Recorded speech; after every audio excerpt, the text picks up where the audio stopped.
16.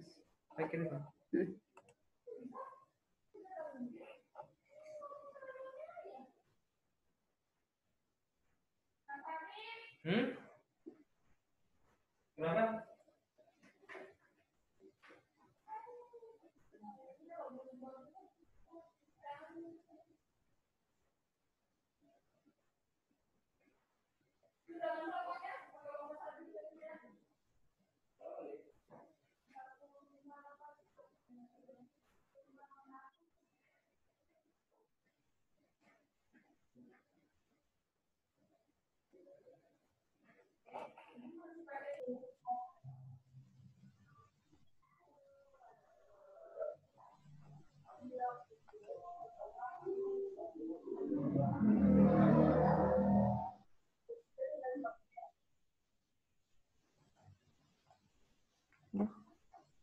Assalamualaikum, selamat siang semuanya. Selamat siang, Pak Mario.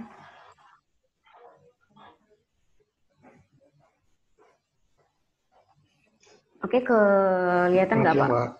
Untuk screen share-nya. Screen-nya belum keluar, Mbak? Belum kelihatan ya Pak?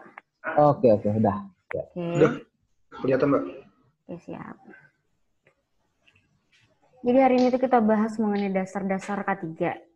Nah, dan untuk dasar K3 ini ada di unit kompetensi untuk skema ahli K3 umum, operator K3 umum, dan pengawas K3 migas. Gitu.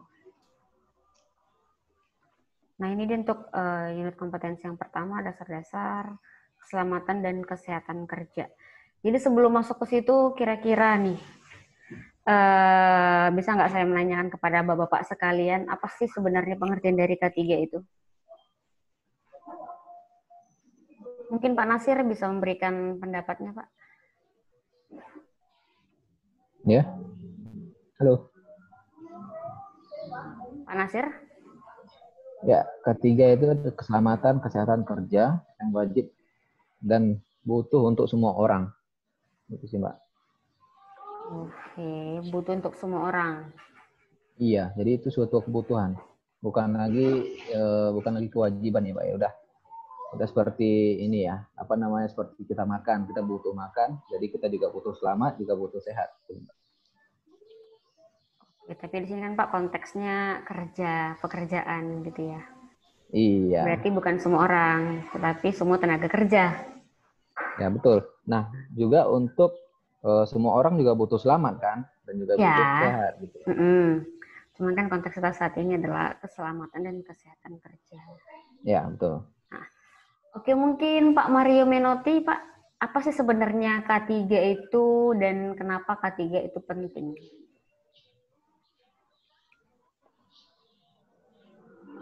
Ya, baik. Coba saya jawab menurut saya ya. Ya, K3 itu kesehatan dan keselamatan kerja ya. Dan kenapa itu penting?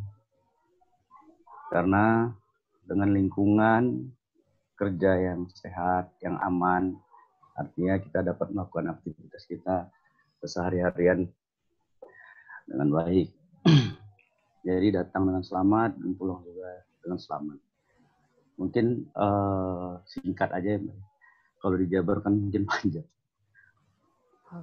Oke, baiklah. Kalau dengan Pak Jaldi, kira-kira menurut Bapak K3 itu apa sih? Kalau menurut Jaldi sih Pak, ketiga itu ya lebihnya untuk benar keselamatan kerjanya lebih harus didasarkan dulu sih. Jadi peraturan apa yang kita ingin atau kita kerjakan di perusahaan dan kita ikutin di perusahaan tuh wajib seperti kayak undang-undang lagi kembali kan, peraturan-peraturannya, dan dasarnya pun pastinya ya untuk keselamatan dan kesehatan kerja ini kita lebih kayak memahaminya sih. Jadi orang safety itu seperti apa, jadi orang K3 itu seperti apa tuh harus kita tahu dulu untuk dasarnya keselamatan kesehatan kerja ini. Karena kan mencangkup dari seluruh induk perusahaan juga sih Mbak, untuk mengetahuinya. Oke. Kalau menurut Pak Abdul Wahid?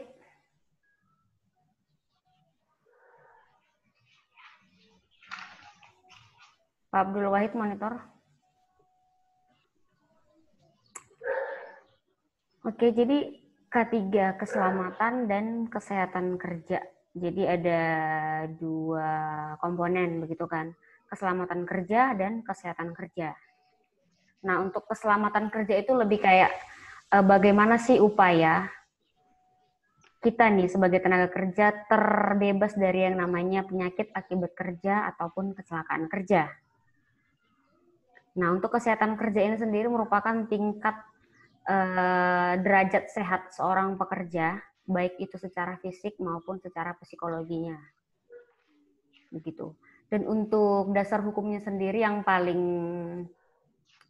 dasar pasti kita sudah semua udah tahu nih, Undang-Undang Nomor 1 Tahun 1970 tentang keselamatan kerja. Ya, betul. Udah pada tahu ya, Pak ya? Ya.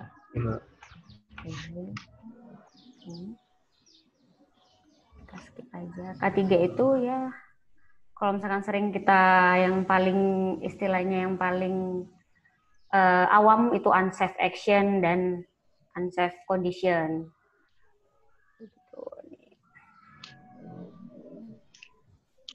Nah, apa sih sebenarnya prinsip K3 itu? Yang pertama, setiap pekerjaan bila dilakukan bisa dilakukan dengan selamat. Yang kedua, kecelakaan pasti ada sebabnya.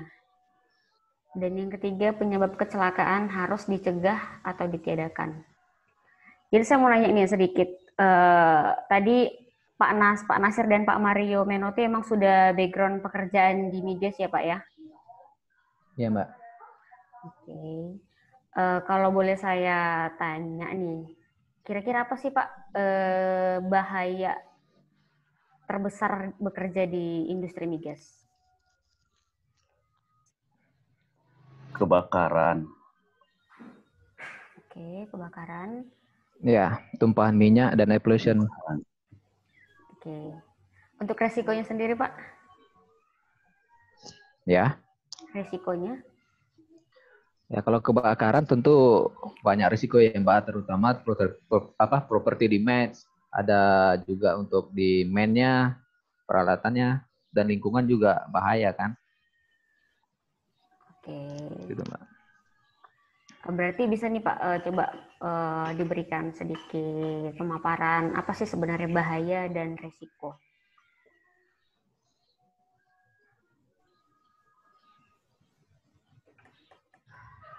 Halo. Pak Muhammad Nasir. Ya. Apa sih Pak sebenarnya yang dimaksud dengan bahaya dan resiko? Antara bahaya dan resikonya sendiri samakah atau berbeda? Berbeda. Ya, boleh diberikan penjelasannya Pak? Ya. Kalau bahaya itu kan ini Mbak, jika kita melakukan suatu pekerjaan, tentu bahayanya apa sih? Kan seperti itu. Misalnya kita melakukan pekerjaan ketinggian, bahayanya seperti apa? Pasti adanya jatuh gitu kan. Pak Arestar lah jatuh gitu kan. Nah, risikonya pas kita jatuh apa sih? Pasti trauma, suspension trauma kan. Bisa kita fatality, bisa patah tulang, dan juga risiko fisiknya gitu loh Mbak. Oke. Padahal tadi Bapak sudah menjelaskannya benar tuh untuk contoh kayak bahaya bekerja di migas adalah kebakaran, tumpahan minyak, begitu. Dan resikonya, ya monitor Pak Nasir.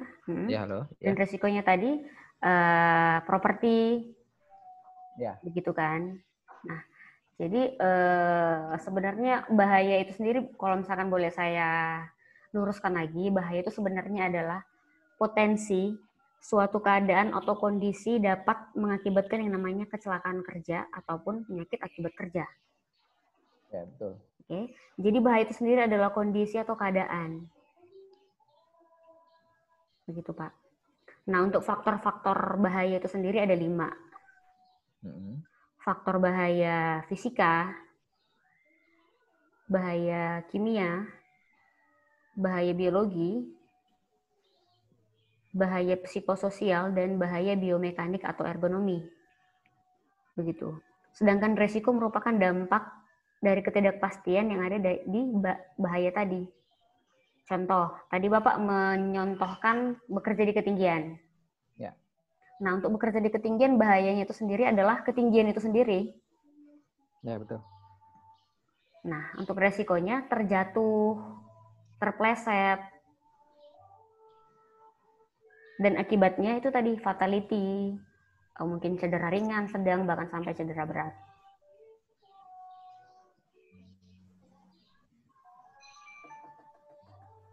Kira-kira sampai di situ di copy nggak, Pak? Ya, di copy. Oke. Atau ada yang ingin memberikan pendapatnya terkait bahaya dan resiko?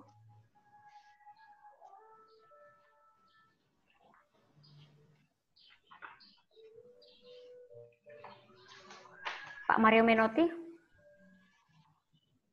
Ya, monitor, Mbak. Gimana, Pak? Apa tuh, Mbak? Mengenai bahaya dan resiko tadi sudah tercopy atau ada yang ingin ditanyakan? Ya, mungkin tercopy, Mbak, bisa dilanjutkan. Oke, baiklah. Terus ini ada lambang K3. K3 itu sendiri memiliki artian ataupun simbol-simbol nih yang kita sebagai nanti teknisi K3 di tempat kerja setidaknya tahu kalau misalkan ada anak buah nanyain kenapa sih bentuk atau lambang K3 itu seperti itu. Nah, ada beberapa makna. Yang pertama itu tanda palang atau cross. Itu artinya bahwa tempat kerja kita atau pekerjaan kita atau cara kerja kita itu bebas dari yang namanya kecelakaan kerja dan penyakit akibat kerja. Terus untuk arti dari makna roda gigi, itu artinya bekerja dengan kesegaran jasmani dan rohani. Atau mungkin bisa juga diartikan dengan pekerjaan itu memiliki sistem yang sistematis, kayak gitu.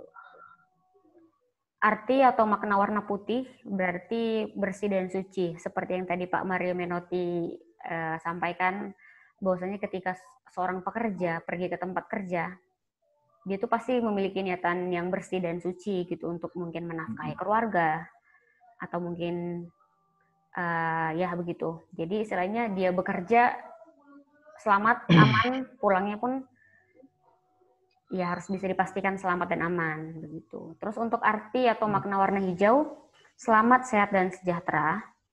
Dan yang terakhir itu arti atau makna roda gigi itu berjumlah 11, yaitu 11 bab pada Undang-Undang Nomor 1 1970 tentang keselamatan kerja.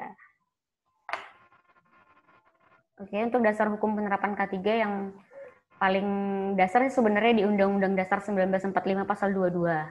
Di situ berbunyi bahwasanya setiap warga negara berhak atas penghidupan yang layak. Nah, untuk turunannya ada di Undang-Undang 170 tentang keselamatan kerja, dan mungkin ada turunan selanjutnya ini Permenaker nomor 5 1996 yang tentang sistem manajemen K3, atau sekarang yang terbaru itu ada di Peraturan Pemerintah nomor 50 tahun 2012 tentang pedoman penerapan SMK 3. Nah, untuk sistem manajemen K3 ini sendiri sebenarnya merupakan suatu sistem yang wajib saat ini. Tetapi untuk penyelenggaraan itu sendiri ada 2 kriteria. Yang pertama salah satunya ketika perusahaan memiliki tenaga kerja di atas 100 orang, nah perusahaan itu wajib untuk menerapkan yang namanya sistem manajemen K3. Atau syarat kedua ketika perusahaan tersebut memiliki potensi bahaya yang tinggi, nah itu wajib juga harus menerapkan yang namanya sistem manajemen K3 dan terintegrasi dengan sistem manajemen di perusahaan dan mungkin sistem manajemen lain yang diperlukan. Karena kalau misalkan kayak perusahaan-perusahaan tertentu yang mungkin akan menggunakan tenaga-tenaga asing atau bekerja secara internasional, biasa juga sistem manajemen dari luar gitu, seperti ISO. Begitu. Terus Permenaker nomor 4 tahun 1987 tentang Panitia Pembina Keselamatan dan Kesehatan Kerja atau P2K3. Nah, ketika perusahaan tadi sudah menerapkan yang namanya sistem manajemen K3, harus membentuk yang namanya P2K3. Yang mana P2K3 ini merupakan wadah perpanjangan tangan dari Dinas Ketenagakerjaan Provinsi setempat untuk mengawasi K3 di tempat kerjanya. Begitu. Kira-kira sampai di situ ada yang ingin ditanyakan, Bapak?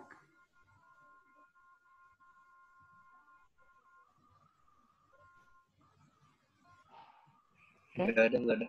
Oke, selanjutnya tentang kecelakaan kerja.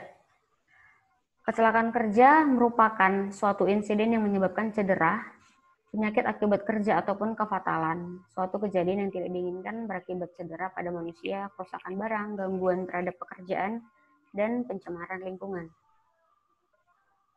Oke.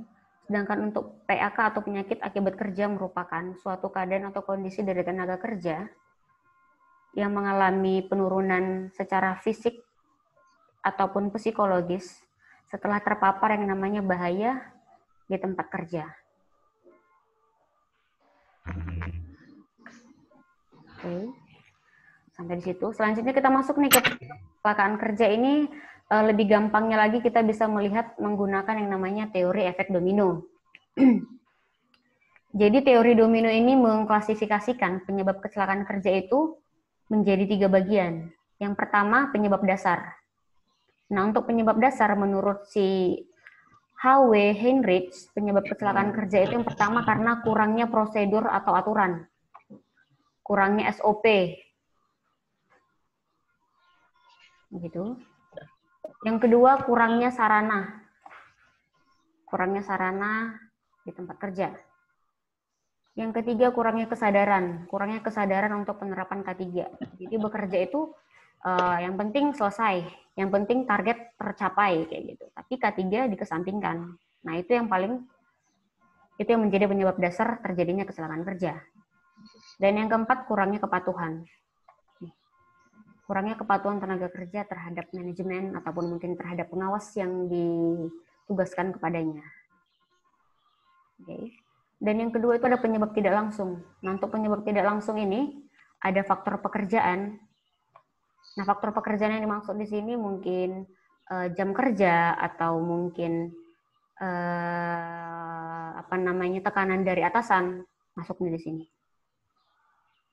Atau mungkin deadline pekerjaan yang harus diselesaikan dalam waktu sekian hari.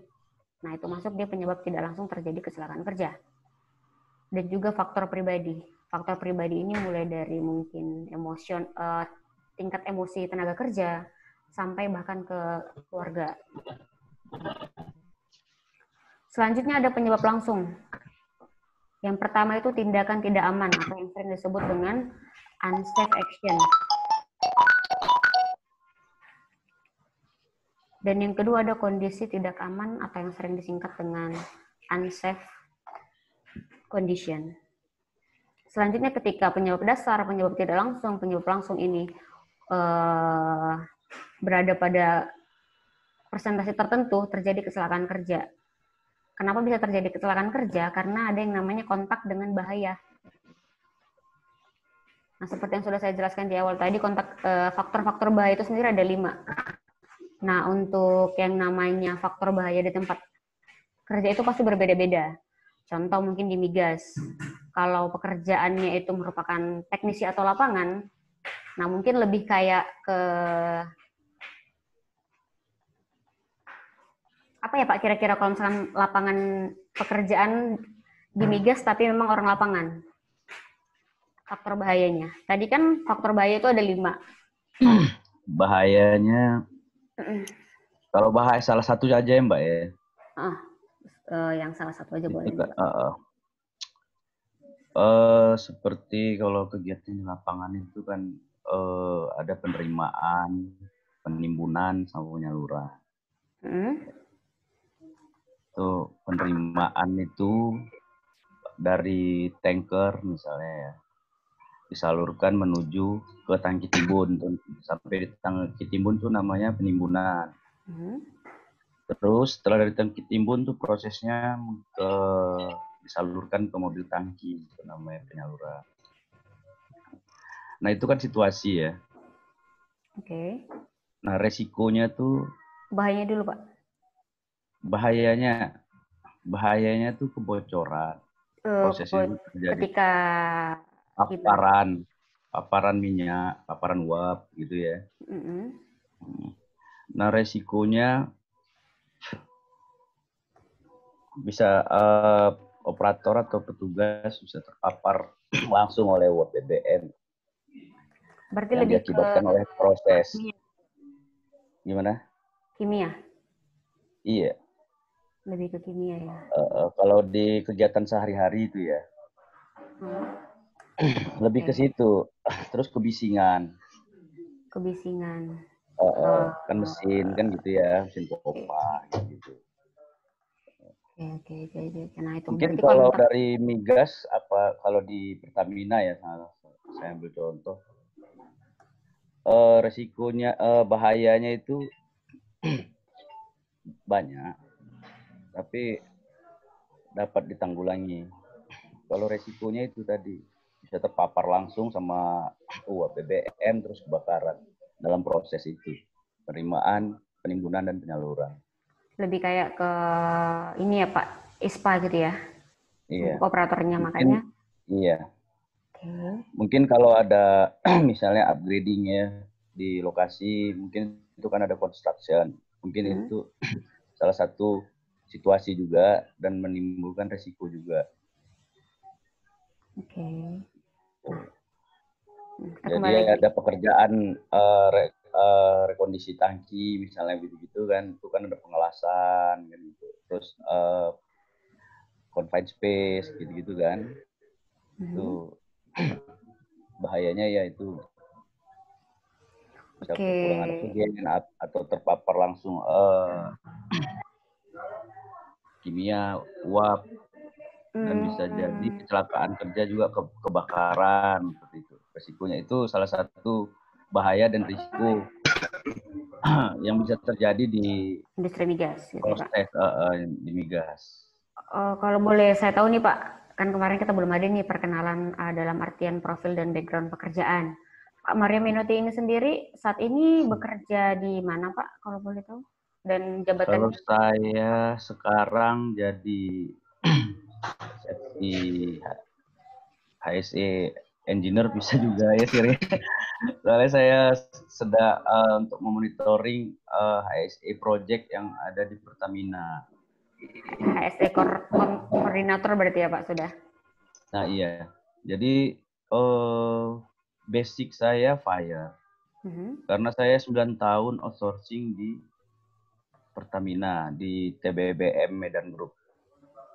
Gitu. Jadi untuk penanganan tumpahan, kebakaran.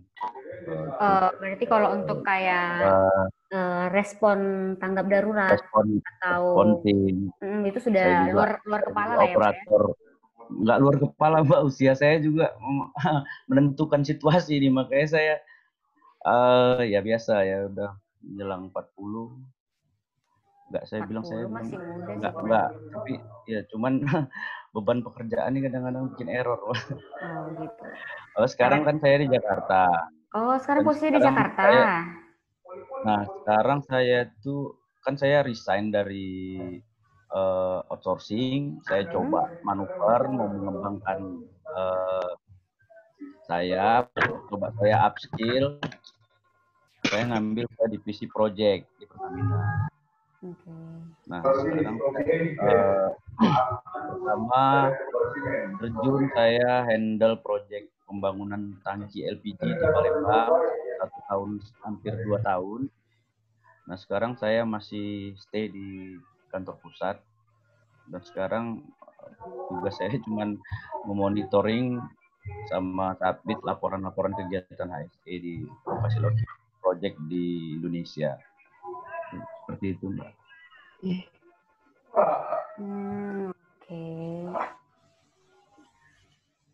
Baru berjalan 3 tahun di bidang project. Tapi basic saya di fire sebenarnya. Berarti kalau untuk kayak plan tanggap darurat kebakaran sudah inilah ya Pak, sudah awam gitu ya? Awam. Sudah udah biasa gitu? Familiar. Saya udah pernah kejadian kebakaran, udah pernah menghandle-nya sampai apinya padam, terus apalagi saya trainer juga untuk pemadaman. Saya pernah mengikuti kan Pertamina tuh ada bulan ketiga ya, jadi ada event nasional untuk Fire Combat Challenge gitu. Saya pernah 2 kali juara 1 kali juara 2. Nah sekarang saya lupa karena waktu pekerjaan itu kadang-kadang bikin kita. Oke. Terkadang kalau misalnya pekerjaan yang memang sudah familiar terus ditinggalkan dalam kurun waktu yang berapa lama juga istilahnya ingatan itu pudar gitu ya Pak? Enggak juga sih. Enggak juga. Terus saya kapasitas saya kalau diuji saya jadi berdebar-debar. Oh gitu. Saya nggak bisa diuji, tapi kalau langsung bisa saya. Oh gitu. Oke. Siap. Ya kalau gitu ya Sir ya. Kalau dengan Pak Muhammad Nasir gimana Pak? Satu tempat kerja? Ya kita satu ini Pak, apa namanya, satu tim. Jadi udah beberapa proyek ini kita juga, kalau saya dulu nanganin proyek yang di Sorong, sama Pak Mario juga nanganin proyek di Tegal, juga Tanjung Batu, terus wilayah Sulawesi kita juga nanganin sama di Jambi. Itu kita semua yang jangan dibilang banyak-banyak lah Sir. Pusing nanti kita. Jadi lumayan. Berarti pengalamannya sudah banyak banget ya Pak, jam terbangnya udah tinggi. Ya, enggak juga sih Mbak. Enggak juga namanya, Mbak. Kita akan tetap belajar. Kita maunya refresh terus gitu loh Mbak. Oke, siap. Berarti kita ini kayak lebih ke sharing-sharing gitu ya Pak ya? Kalau sharing pengalaman boleh. Terkadang kan ada yang kita yang di paperwork yang enggak paham, tapi di lapangan kita ini, jadi Mbak meluruskan aja, nanti kalau kita salah ya udah diluruskan gitu. Emang si Mbak tukang meluruskan Sir. Diluruskan ya. Nanti dibantu luruskan Pak. Oke.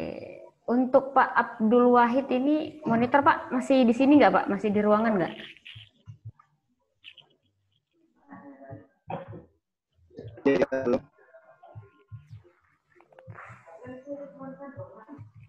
Pak Abdul Wahid.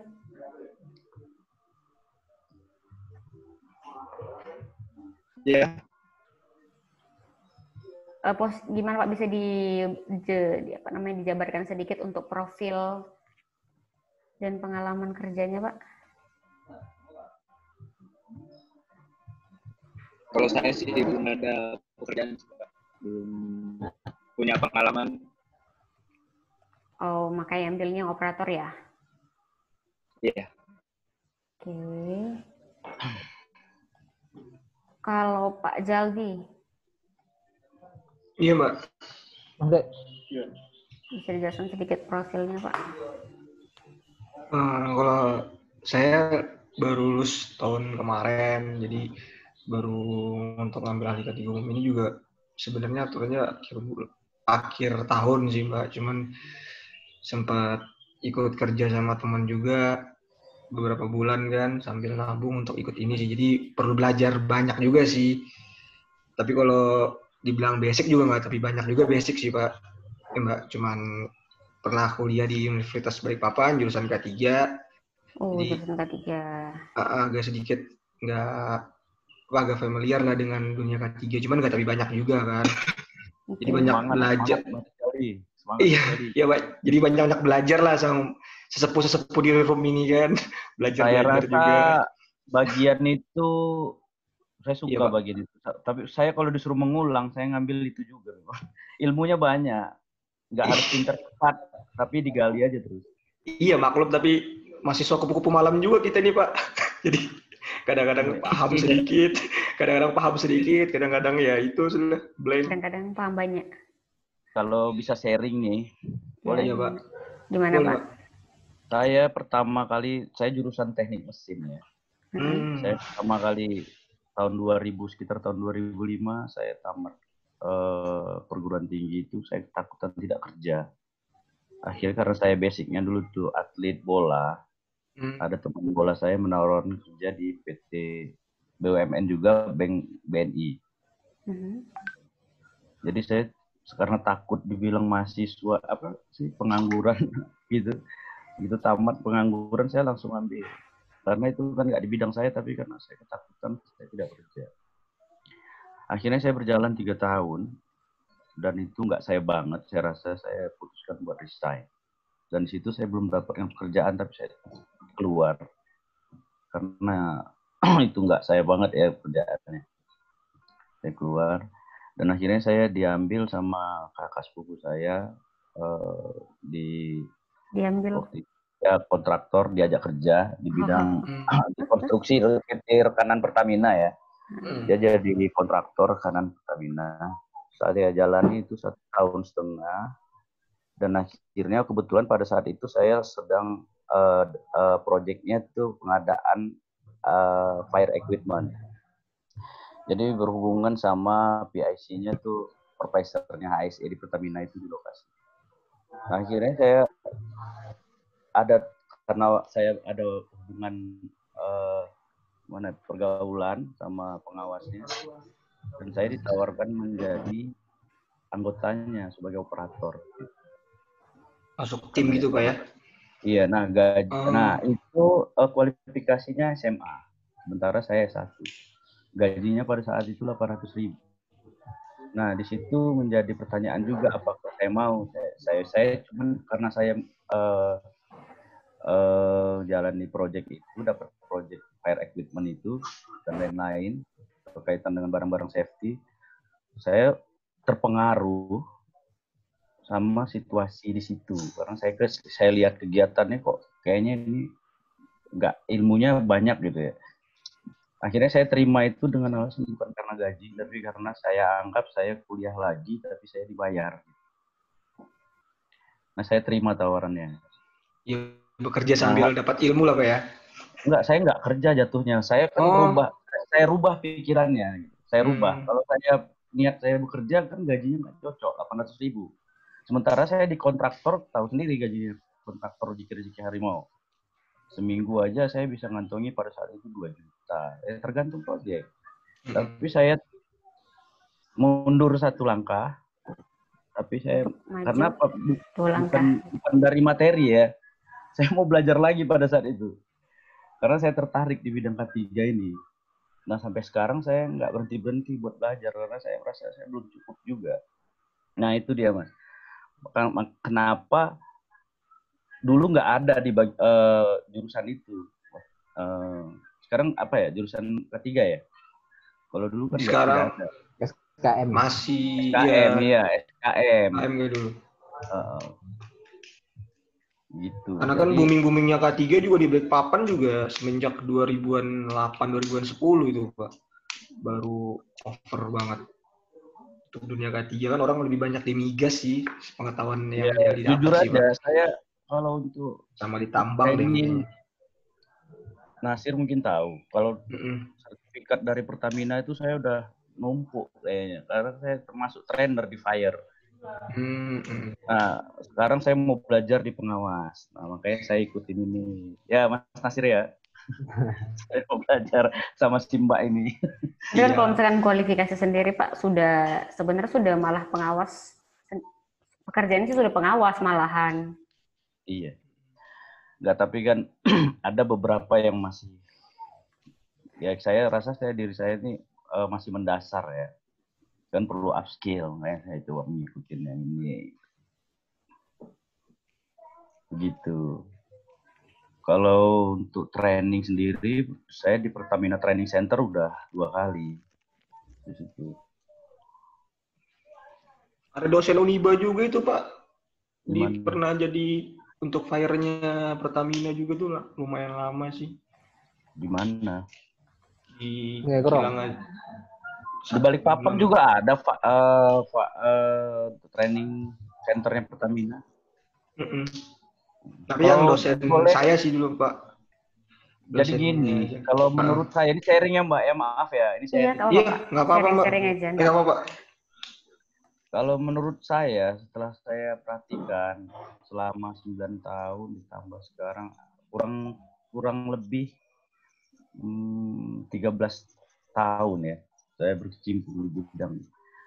Beda sentimen sama saya operator HSE di Pertamina.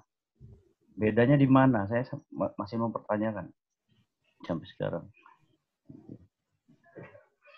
sama-sama kita mencegah terjadinya kecelakaan kerja dan membuat lokasi kerja aman, termasuk kesehatan ya kan itu. Nah, jadi saya ambil kesimpulan setelah saya menelusuri proyek di Palembang hampir 2 tahun, anak-anak atau adik-adik yang baru lulus K3 umum gitu-gitu ya, Iya. mereka sangat mendasar. Malah kita kan di sini selaku owner ya Mbak ya, kita owner dari proyek itu. Dan pada saat itu kontraktornya itu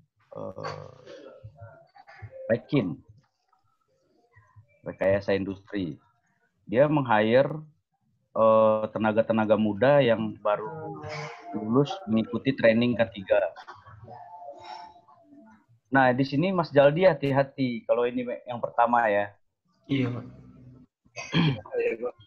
Hanya menggunakan sertifikat udah berani masuk ke dalam dunia pekerjaan, ini justru membahayakan pekerjanya. Iya benar deh, Pak, benar juga. Karena kita nih kan selaku orang yang terdepan, artinya HSE ini adalah orang yang paling dekat sama bahaya. Iya. Sehingga kita Ujung bisa tombak lah memang. Kalau kita bilang. Jadi kita adalah orang yang paling dekat sama bahaya, sehingga kita bisa melakukan proteksi dan kita menginformasikan apa yang terjadi atau seperti apa suasananya dan apa resikonya. Karena kita sebenarnya ini informan, mencegah terjadinya suatu kecelakaan kerja. Jadi seperti itu. Kalau menurut saya setelah mengambil ini, coba digali terus, jangan langsung masuk kerja.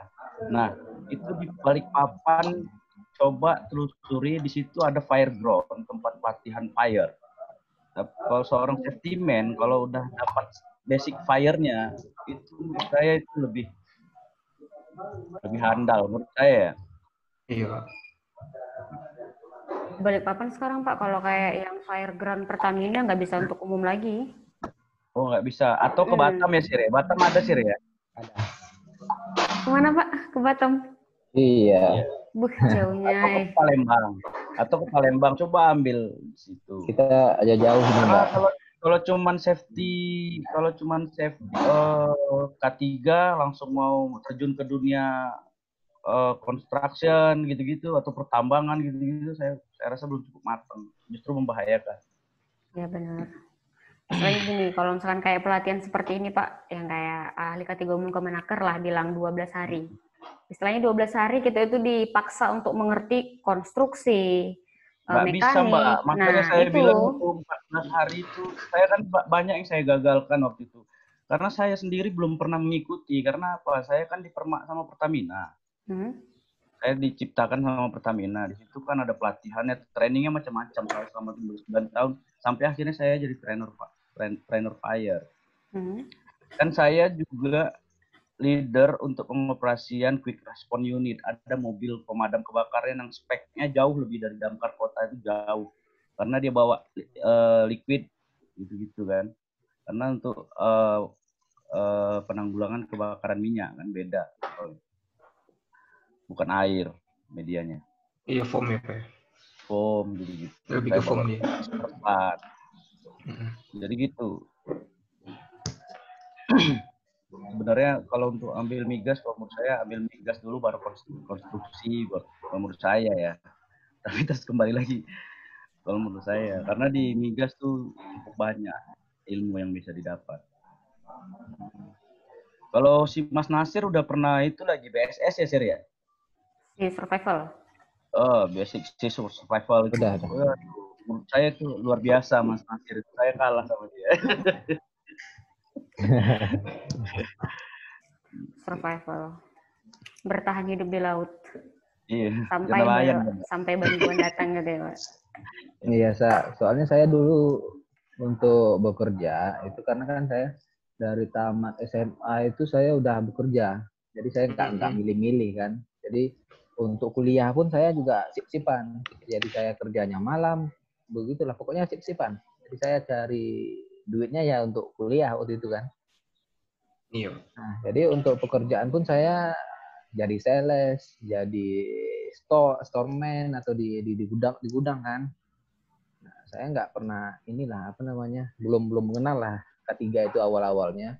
Kemudian saya masuk untuk di storeman itu saya udah naik terus kan, udah nyampe ke supervisor atau apa itu saya masih belum mengerti tuh apa itu ketiga itu belum mengerti waktu itu. Nah, ketika saya masuk ke Valiant Holding itu ada anak perusahaannya dari Sweber Offshore. Nah, di situ saya awal-awalnya jadi OB. Nah, jadi OB waktu itu. Nah, ketika saya jadi OB, saya cuman biasa-biasa lah kerja OB. Saya masuk ke maintenance. Nah, kebetulan waktu itu di maintenance saya diajarkan untuk memastikan semua peralatan yang dipakai sebelum dipakai oleh operator ataupun divisi-divisi yang lain itu harus sudah aman. Jadi kita yang istilahnya waktu itu maintenance itu Inspeksi duluan gitu ya Pak? di tooling Inspeksi store saya peralatan. waktu itu. Maintenance-nya tapi di divisi tooling store. Nah, ya waktu itu saya benar-benar nggak ngerti tuh. Tapi masih waktu kuliah ya waktu itu. Nah, saya benar-benar nggak mengerti. Dan juga diajarkan di situ di tooling store itu, ini gerinda ini dipakai amannya gimana sih? Kita harus cek ininya, apa namanya itu, yang hitam itu baterainya yang di samping itu, kita harus ngecek itunya, kita harus ngecek magnet yang di dalamnya. Pokoknya benar-benar dipastikan dulu. Oke, di situ kita panggilkan safety, dan safety cuma asesmen aja waktu itu. Nah, dari situ saya mulai tertarik, oh ternyata begini. Jadi saya berpikir, oh saya nggak mungkin nih jadi tooling store terus, nggak mungkin kan begitu kan. Nah, ketika buka lowongan di tempat saya bekerja itu, saya langsung ambil untuk jadi safety man, dan saya cuma bentar saya langsung diangkat untuk jadi safety officer waktu itu di Valiant Holding itu, di Sweber Offshore itu kan. Nah, dari situ saya makin tertarik, jadi saya makin ngikutin training terus, ngikutin ya bermacam-macam inilah. Jadi sampai ke Pertamina juga. Jadi benar-benar dari bawah kan sampai sekarang kita pun ya bisa dikatakan untuk posisi pengawas lah kalau untuk sekarang kan. Jadi benar-benar sakit dari bawah dulu rasanya. Siap. Seperti itu. Jadi apa intinya, walaupun kita udah sertifikasi ataupun apa, kalau nggak diulang lagi, kalau nggak belajar lagi dan nggak diterapkan di dunia nyata, itu bakalan susah gitu. Cuman omong kosong aja itu sertifikasi seperti itu. Jadi kalau sekarang saya rasa kalau untuk sertifikasi kan kita sebagai inilah apa namanya, oh ini loh lisensi kita, oh ini loh pengakuan kita kan seperti itu. Kalau kita cuman mempunyai pengalaman, kamu kerja di mana di situ, apa posisi HSE, kamu tersertifikasi nggak?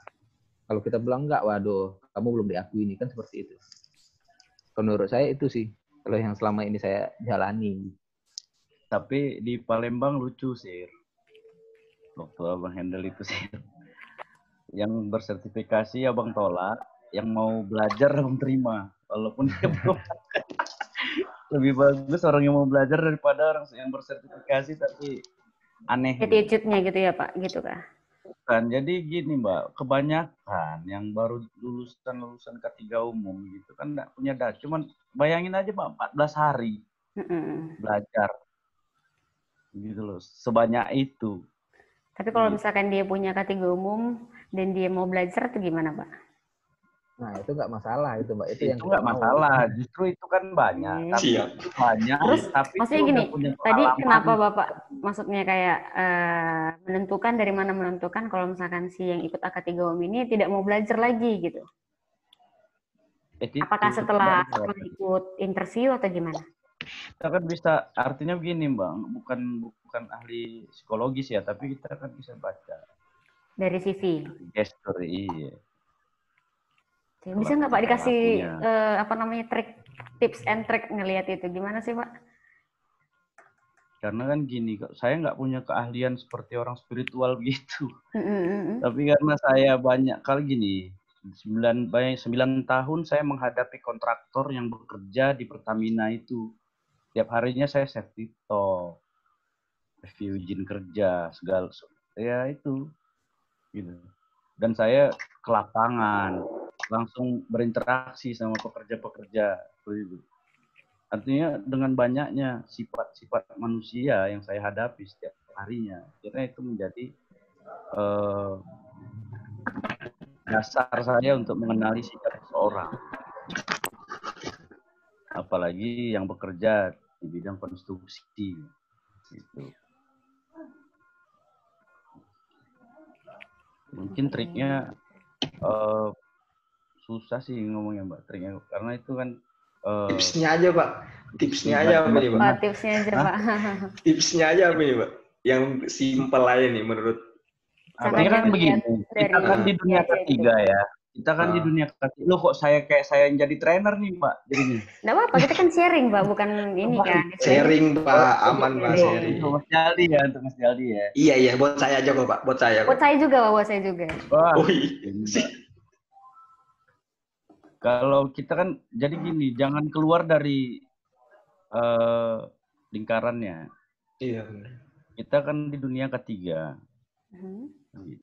Artinya kita ya itu leadership ya jatuhnya Mbak ya.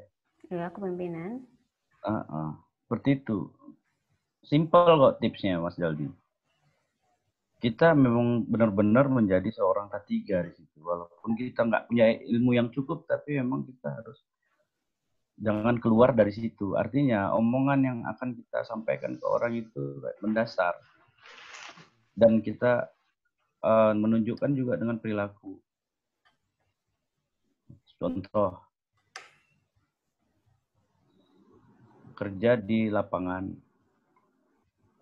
full kan, APD. Artinya jangan sampai lalai kita di dalam hal terkecil seperti itu. Karena apa? Akan sia-sia nanti penyampaiannya. Sementara kita tidak mencontohkan yang baik, yang sangat mendasar. Iya Pak. Mungkin lebih ke apa ya? Membaca karakter kali Pak ya dari pekerja itu atau gimana Pak ya? Itu lebih mendalami lagi karena lebih begini, kayak ke komunikasi kali Pak sebenarnya. Iya. Komunikasi yang di mana ya? Kita kan sebenarnya kita nih orang ketiga ini simpel pekerjaannya. Yang penting kita bisa berkomunikasi, menyampaikan, tidak menambah-nambahkan dan tidak mengurang-urangkan. Artinya perilaku kita cukup untuk menunjukkan di mana posisi kita di lokasi kerja. Makanya tadi leadership memang jangan keluar dari zonanya. Kalau di bidang ketiga ya kita harus jadi seorang ketiga, apalagi safety man. Dia harus berpenampilan orang safety. Misalnya di konstruksi nih Mas Jaldi ya, di project pakai baju merah, terus pakai baju merah, sampai pulang juga pakai baju merah. Atributnya itu tetap nempel di badannya. Gitu. Itu kan dah sikap. Artinya apa? Di konstruksi itu orang paling nggak enak lihat yang namanya baju merah. Karena selalu mengingatkan dan mengingatkan. Orang ketiga tidak bosan-bosannya untuk mengingatkan, walaupun bahasanya itu aja. Itu dasar.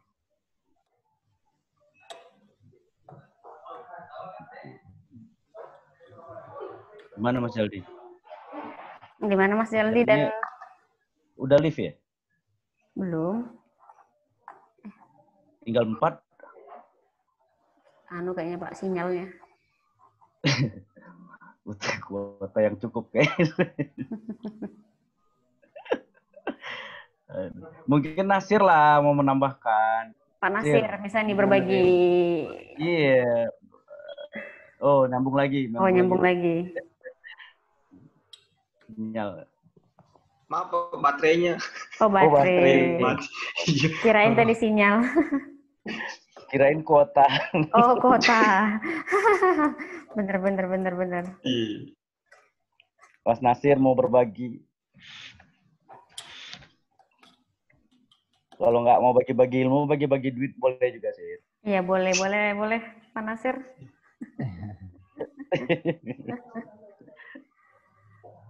Oke. Mungkin dari saya itu. Kalau ada yang mau ditanyain lagi, saya bisa jawab, saya jawab. Mungkin kita sharing lagi tuh Pak tadi kayak penjelasan dari Pak Mario mengenai APD. Nah, sebenarnya kalau misalkan udah pada, yang pasti kalau misalkan memang ini sudah sering dengan familiar dengan K3, mungkin coba ke hierarki pengendalian risiko gitu kan. Nah, Ada 5 hierarki ya. APD sendiri kan sebenarnya ada di paling bawah tuh Pak. 5, nomor 5. Nah, paling bawah kan? Iya. Nah, paling bawah. Jadi paling bawah, tetapi kadang kalau misalnya pengawas nih, mentok-mentok APD terus, padahal ada empat hierarki lagi di atasnya yang sebenarnya lebih. Kita jangan sampai dibilang, apalagi kalau kita Ini menarik sebagai atau pegiat K3 lah. Kita itu jangan sampai dibilang sama, oh itu safety APD itu, safety APD itu. Kalau di Batam kita sekarang sering seperti itu gitu, APD iya. melulu. Padahal Betul. ada 4 kalau di Batam kita hierarki nyebutnya lagi gitu kan kayu di gitu. atasnya. Jadi tidak semata-mata hanya APD aja gitu loh Mbak. Jadi kebanyakan ada yang seperti itu, terpaku kepada APD. Jika orang tuh misalnya bekerja di apa ya, di suatu area yang bisa kita kategorikan dengan risknya high atau apa gitu kan, dia terpaku cuma kepada APD gitu. Tapi nggak dipikirkan bagaimana sih engineering kontrolnya itu, bagaimana sih ininya apa namanya, substitusinya pekerjaan itu bagaimana sih, nggak dipikirkan. Cuman yang dilihat cuma APD aja. Kalau pekerja nggak pakai helm, nggak pakai kacamata, pasti dicap seperti itu gitu loh. Kamu melanggar K3, kamu melanggar aturan safety nih. Hanya seperti itu gitu loh Mbak. Nah itu, jadi kadang tuh kayak pengawas nih, biasanya kan kayak pengawas itu memang harus punya yang namanya kemampuan ataupun kompetensi membuat yang namanya JSA atau IBPR. Ya. Nah, ketika menyusun JSA atau IBPR, banyak kan pengawas itu langsung membuat pengendalian itu hanya APD. BPR atau risk register ya? IBPR. Panjangnya apa? Kalau kita biasanya sih nyebutnya risk register biasanya. Atau mungkin beda penyebutan aja di JSA gitu, di JSA. Nah, keseringan cuman kayak menggunakan misal nih potensi terjatuh. Menggunakan apa namanya? Menggunakan safety body harness itu. Lupa saya tiba-tiba. Oke. Nah, cuman itu gitu. Padahal istilahnya ada 4 hierarki lagi yang bisa sebenarnya kayak gitu kan. Mungkin yang keempat. Nomor 1 apa?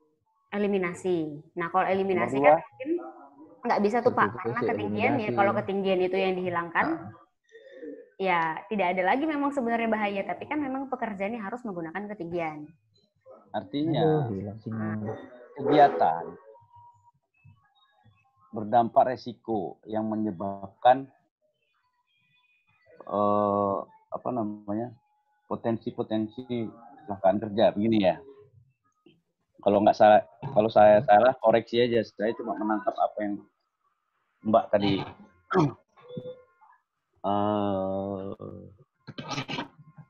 omongin ya. Jadi gini, salah satu contoh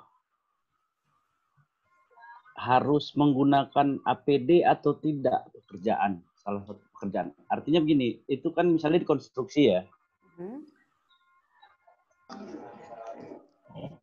Pengelasan posisinya overhead. Jadi dia sulit untuk menggunakan helmet. Benar nggak? Pernah dengar nggak, Mbak? Kerjaan overhead sulit menggunakan helmet. Menggunakan helmet itu kayak mengganggu gitu ya? Iya. Nah benar. Tapi gitu ya, semua APD itu tidak ada yang nyaman digunakan. Benar nggak Pak? Salah. APD tidak bisa dijadikan bahan untuk disalah-salahkan karena APD itu meresahkan atau berisik. Iya benar. APD itu sendiri sebenarnya tidak ada yang nyaman untuk digunakan gitu kan Pak. Nah inilah tantangan kita bagi safety man, bagi orang HSE. Nah tantangannya begini. Itu kita mengcounternya pada saat PJA. pre-job activity. Itu kita mengkonternya pada saat Hazib. Ya, pada saat register. Karena di situ adalah safety proses, benar nggak, Mbak? Benar. Karena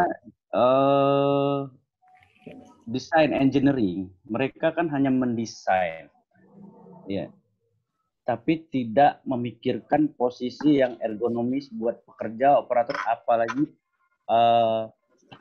teknisinya. Kendala-kendala yang saya dapat selama saya terjun di dunia proyek di Pertamina. Seperti itu. Makanya sering sekali itu drawing gitu, Pak. Kesulitan pada saat eksekusinya.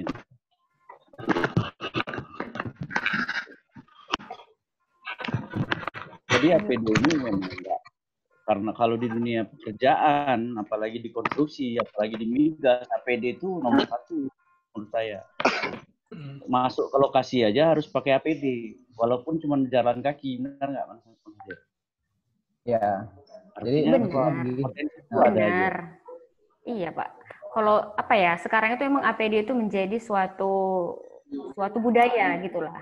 Tetapi kalau misalkan nih kita berbicara tadi terkait tugas pengawas yang harus bisa yang namanya mengidentifikasi bahaya, melakukan penilaian resiko, sebenarnya APD itu ada di hierarki paling bawah. Benar. Ya, betul. Nah, itu jadi kebanyakan sekarang pengawas itu kayak lebih apa-apa mentok-mentok di APD. Nah, tetapi tidak memikirkan atau tidak melihat dari 4 hierarki di atasnya. Itu sih sebenarnya statement saya tadi, Pak. Bukan kayak dalam artian APD itu nggak penting, gitu. Iya, benar. Jadi ada juga bahasa APD itu sebenarnya bikin terjadinya potensi kecelakaan kerja.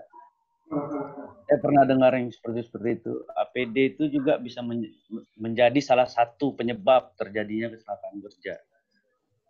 Kalau menurut Mbak gimana? APD menjadi salah satu penyebab terjadi kecelakaan kerja.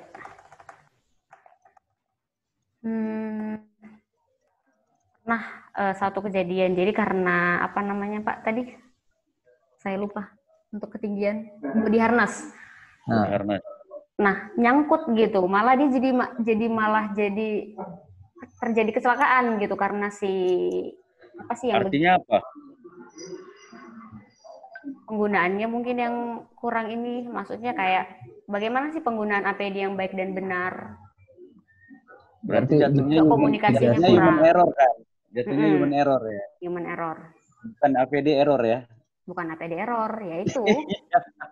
Tapi ya itu yang nah inilah tugas ya. Ini satu tantangan. Kenapa pekerja itu tidak nyaman menggunakan APD, tidak familiar dengan APD, sesuatunya APD itu yang bikin menyulitkan dia kerja, gitu. Menyulitkan dia beraktivitas. Nah, itu tantangan. Sampai dibilang APD itu menjadi salah satu penyebab. Pernah menjadi salah satu penyebab.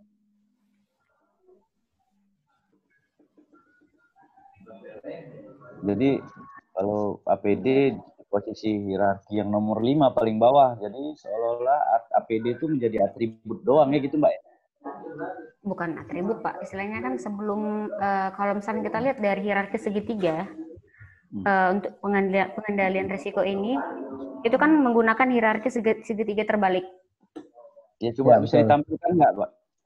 Hierarki segitiga terbalik. Nggak ada di sini sih, Pak. Ada di materi yang satunya gitu. Segitiga terbalik. Jadi kalau kita lihat dari pengendalian risiko, makin ke bawah sebenarnya risiko itu bukan malah makin berkurang, makin rendah makin besar. Makin besar dia bahayanya gitu. Karena kan istilahnya APD sendiri itu tidak serta-merta melindungi si tenaga kerja, hanya melindungi sebagian dari bagian tubuhnya gitu kan. Kayak helm safety hanya melindungi kepala. Gitu. Makanya kalau misalnya tidak kayak APD seluruh itu, badan. Kalau kayak APD itu ada yang namanya APD dasar dan APD penunjang tergantung pekerjaannya. Ya, betul. Gitu. Ya, seperti contoh aja deh, Mbak, kita ngomong FBH ya, full body harness. Itu kan pelindung jatuh. Banyak orang yang menyalahartikan begini, wah saya udah pakai body harness kok kan aman, saya kerja di ketinggian. Kan belum tentu. Karena itu masih salah satu syarat gitu loh yang dipenuhi. Maksudnya syarat pekerja ketinggian adalah menggunakan FBH kan gitu ya. Nah, tapi apakah dicek nggak anchor point-nya? Apakah dicek nggak posisi dia bekerja seperti apa? Itu kan banyak yang nggak gitu loh, Mbak. Cuma semata-mata kalau kamu kerja dari ketinggian 1,8 minimal 1,8 meter harus menggunakan FBH. Belum tentu 1,8 belum tentu pakai FBH.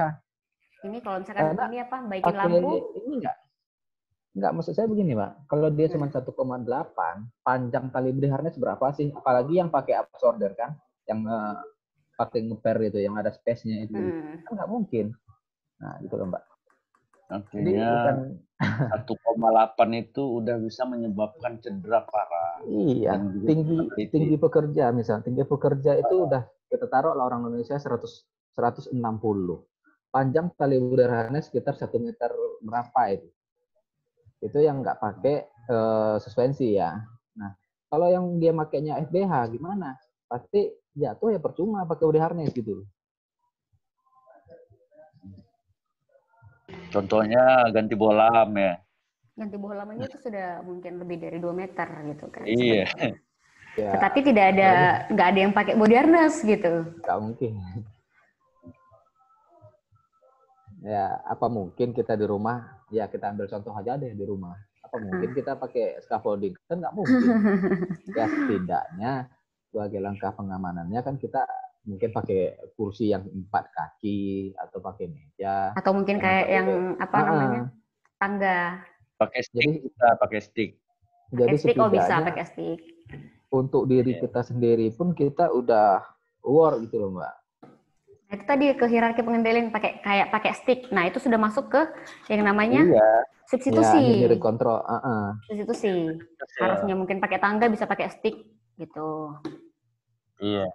Karena kan dia udah kalau dari ketinggian 1,8 itu udah bisa menyebabkan fatality atau cedera kan gitu.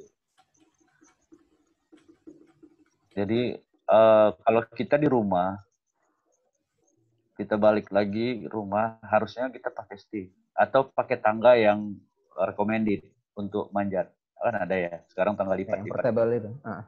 Iya. Gitu. Mas Jaldi masih ada? Iya, Pak.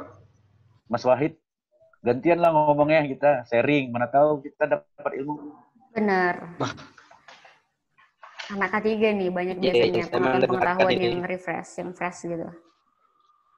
Belum juga sih, Pak. Kalau dibilang fresh juga pastinya masih banyak bener katanya. Kayak Pak Mario, Nasir tuh banyak belajar. Dan kenapa Jaldi ngambil angka 3 lagi kan? Karena untuk lebih belajar lagi, tambahan ilmu lagi yang Jaldi dapat tuh apa sih. Apalagi kayak gini, dijelaskan tuh, luar biasa sih. Speechless banget ya dengarnya, kayak bangga juga. Terus kayak berdebu-debu untuk dunia industri itu, oh begini, oh dunia oil and gas tuh begini, oh dunia yang fire tuh yang bener kayak gini, oh jadi ya banyak ilmu sih jadi dapat sih. Kalau bilang pengalaman sih ya masih ya sudah dicatat jauh lah pengalaman dengan bapak-bapak ini kan, tapi kurang lebihnya ya dapat sangat sekali bermanfaat sekali sih kalau menurut Jaldi untuk jadi tambahan ilmu lah.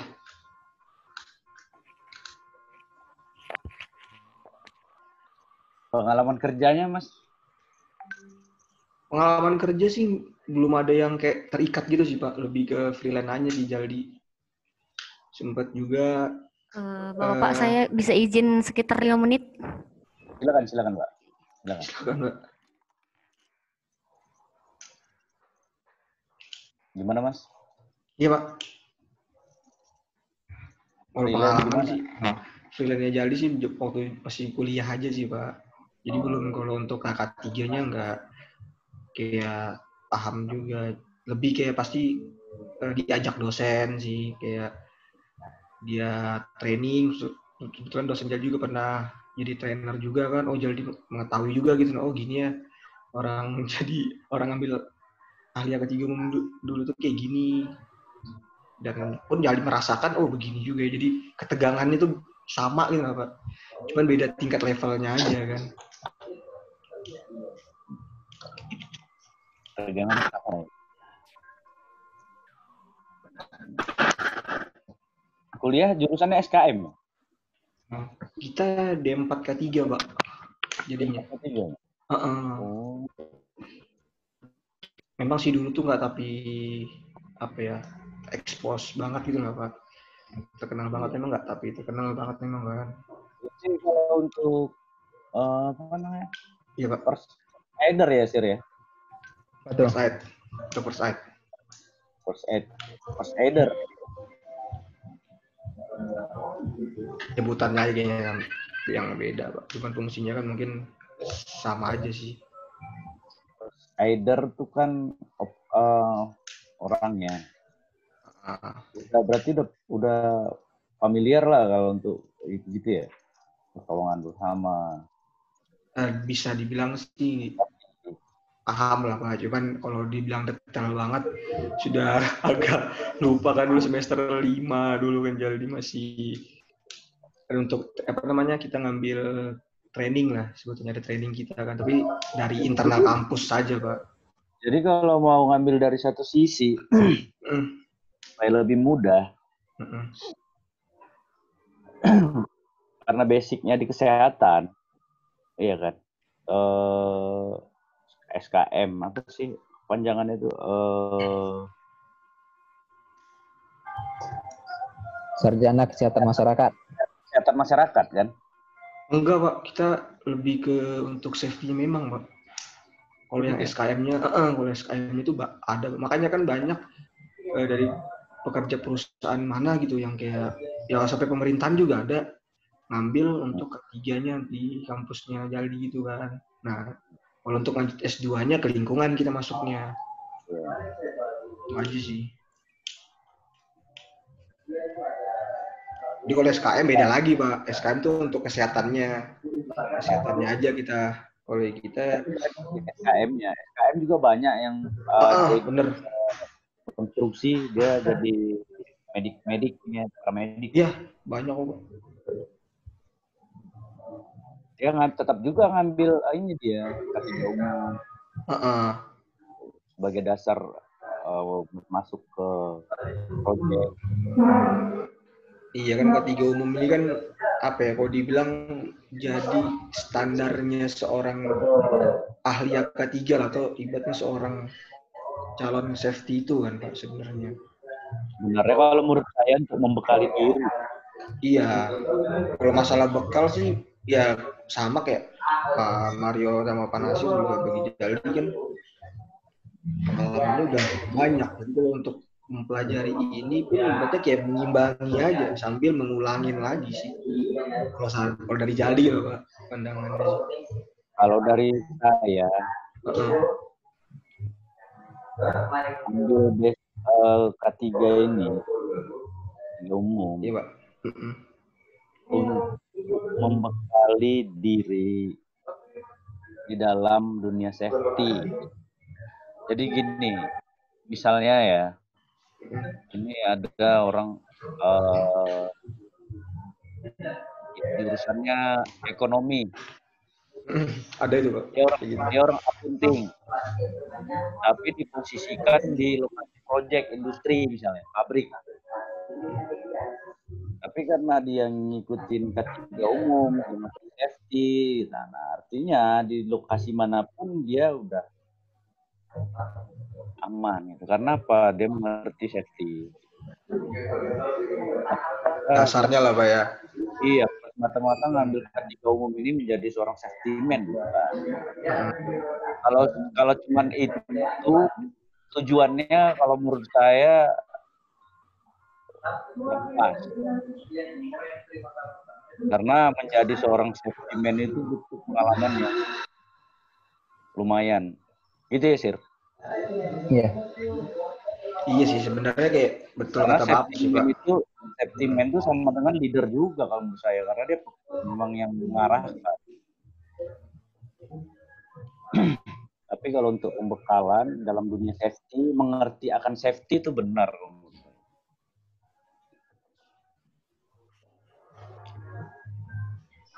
Yang paling susah itu membudayakannya, itu yang paling susah. Pernah nggak Pak dengar yang kayak gini? Dipaksa, terus terpaksa, akhirnya bisa, terbiasa, dan terbudaya. Ya, itu dia. Langkah-langkahnya kan seperti itu. Kalau saya 3 Mbak, beda. Apa tuh Pak? Nggak biasa, biasa jadi nggak biasa. Tuh kan. Dengar. Itu untuk Itu membenarkan, membiasakan yang benar itu ya Pak? nah Atau itu kan ada dua tuh, membenarkan yang biasa atau membiasakan yang benar. Tuh, kita cermati dulu kalimatnya ya. Nggak biasa, jadi biasa, akhirnya nggak biasa. Oke.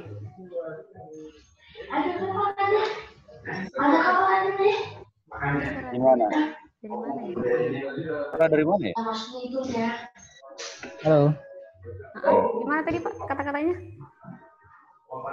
Nggak, dari nggak biasa sampai biasa menjadi kembali lagi jadi biasa.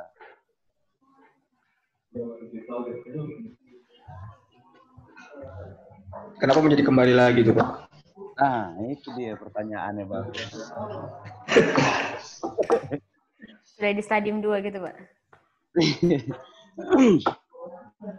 Ini kan tadi Mas benar, membudayakan. Jadi kan pada zaman dahulu kala orang kerja itu nggak pakai sepatu safety. Nah, jadi ini Mbak, halo. Iya Pak. Kita membudayakan itu, jadi kita merubah sifat seseorang yang dia nggak biasa akan menjadi biasa. Suara dari mana tuh ya? Suara dari mana ya itu? Iya dari tadi tuh. Bentar.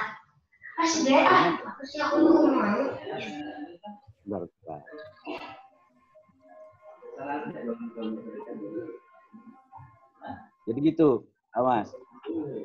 Jadi kita mengarahkan seorang pekerja itu dari dia nggak biasa pakai sepatu pada saat kerja, setelah kita ajari, setelah kita arahin, dia menjadi terbiasa kerja pakai sepatu safety. Nah, setelah terus kita arahin dan akhirnya dia bisa mengendalikan dirinya, akhirnya dia tidak terbiasa lagi kalau kerja tidak pakai sepatu safety. Saya bilang, kalau saya Pak ada 3. Nggak biasa, jadi biasa, akhirnya kembali lagi jadi nggak biasa. Gitu. Oke, tapi dalam artian sudah pengertiannya beda gitu ya. Yang pertama nggak biasa karena nggak biasa, belum kenal. Tapi yang kedua ini nggak biasa karena memang sudah terbiasa gitu ya. Dia nggak biasa, jadi gini, jadi kayak dia udah latah ya, latah bahasanya, latah tahu kan Mbak? Oke. Dia nggak, jadi kalau misalnya mau keluar tuh udah tetap pakai sepatu safety dia, karena apa? Karena memang udah dibudayakan dalam dirinya. Jadi nggak terbiasa lagi dia. Jadi kalau dia nggak pakai sepatu safety, jadi kaget dia, jadi kayak kehilangan dia gitu. Jadi artinya dari diri sendiri udah dibudayakan, akhirnya terciptalah suasananya seperti itu. Jadi dia kalau udah nggak pakai sepatu safety, dia udah bingung gitu. Karena saya waktu itu masih sempat saya kan waktu itu kita di Pertamina itu pada saat itu pada transisi ya Mbak ya. Membudayakan masalah safety. Dulu tuh pekerja yang masuk ke dalam lokasi itu masih pakai celana pendek, pakai sandal jepit, masuk ke dalam sementara lokasi itu aktivitasnya tinggi, mobil tangki, kontainer, forklift buat ngangkut rumah segala macam, itu kan intensitasnya juga tinggi, resikonya bahayanya juga besar. Tapi itu kita mulai mensortir orang-orang yang tidak biasa tidak memakai APD. Saya sempat merasakan itu. Akhirnya setelah itu saya dapat kata-kata itu dari senior-senior juga. Jadi itu salah satu kunci untuk merubah budaya kerja seseorang. Itu tips juga Mas Jaldi, kalau mau dipakai silakan. Iya Pak. Tapi kan ya apa ya, kalau dibilang kadang kan pekerja ini juga ada yang kebal banget gitu loh Pak. Jadi berarti kita perlu bebal atau kebal itu susah banget. Juga balik lagi, kalau kita cerita masalah safety ini balik. Berarti perlu ekstra kesabaran gitu Pak ya. Ekstra kesabaran tuh ya. Sampai plan Z balik lagi ke A gitu. Karena kan prinsipnya gini, kalau tidak mau kalau sudah bosan untuk mengingatkan, artinya keluar dari safety. Karena kan safety ini memang orangnya itu mengingatkan, mencegah, menginformasikan, bicara. Gitu. Tapi kita kalau nggak sanggup bicara, artinya ya sudah, tamatlah itu safety-nya gitu. Iya benar juga. Ada. Artinya saya sudah gini. Batu keras kan?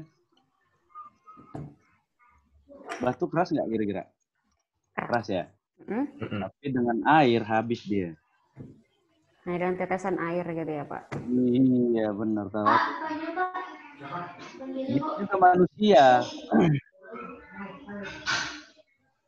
Keras apapun dia pasti ada titik lemahnya.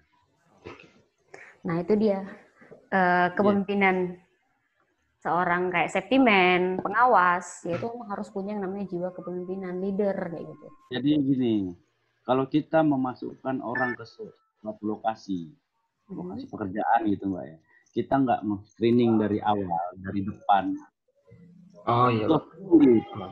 Tapi kalau kita udah screening dari awal, dari depan, justru dari pengumuman udah kita wanti-wanti.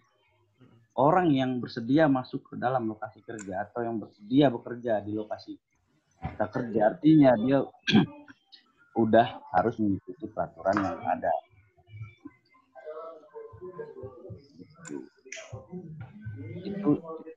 Itu untuk mencegah yang kepala. Artinya kalau dia tidak mengikuti aturan kan udah surat teguran 1, teguran 2, iya, sampai dia keluar. Gitu. Artinya kalau orang yang kerja di yang salah itu di dunia industri ataupun di konstruksi yang perusahaan itu udah nggak ada. Tapi kalau untuk pekerja rumah tangga, bangun rumah, kan masih ada.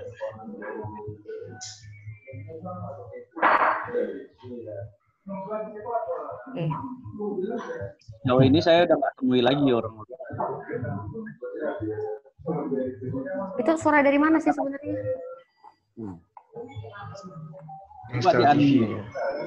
Jaldi ya? Enggak. Ya tadi saya dengar juga tuh. Ini suara apa sih itu? Atau dari sini? Enggak ya? Coba di-mute dulu. Nah itu. Oh, Mas Nasir. Lagi meeting kali Pak Nasir. Halo. Ya. Nah, gimana?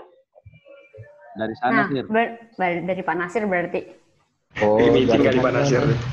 Duduk di mana, Sir? Duduk di kafe ya? Iya. Oke. Sembari kita juga sharing, kita lanjut ke materi berikutnya nih, Pak. Karena tadi Pak Mario mengatakan sudah memang basicnya di fire, kita masuk dulu ke pengetahuan tentang api ya, Pak. Tentang api. Gimana, Mbak? Saya harus belajar lagi tentang api nih. Oke. Segitiga api udah tahu pasti dong ya, Pak ya?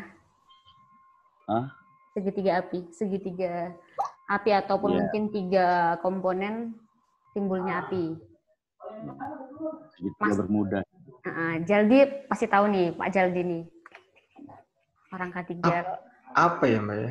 Saya taunya dikit aja sih, cuman kayak mungkin. Coba disebutin aja yang ini 3 komponen atau 3 unsur terbentuknya api, atau yang sering disebut dengan segitiga api, Api. atau fire triangle.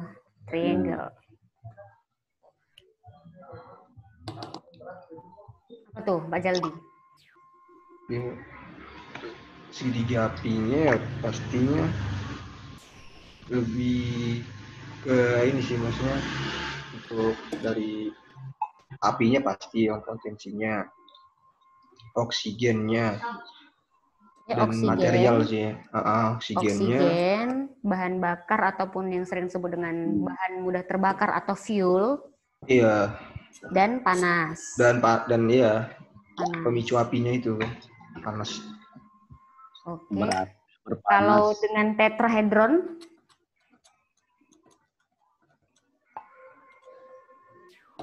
Pak Mario, Gimana, Mbak? kalau untuk tetrahedron api?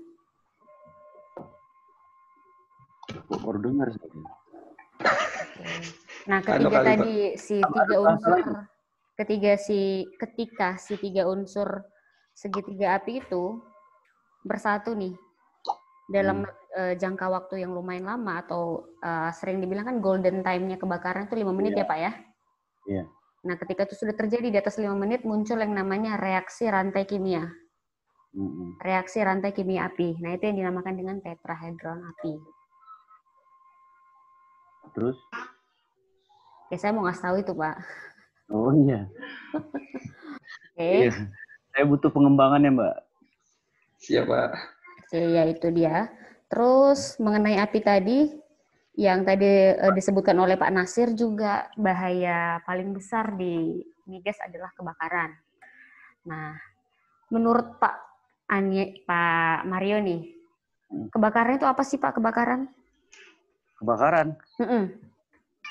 Mas Jaldi bisa jawab nggak? Mas Jaldi bisa jawab nggak? Yang muda lagi ya?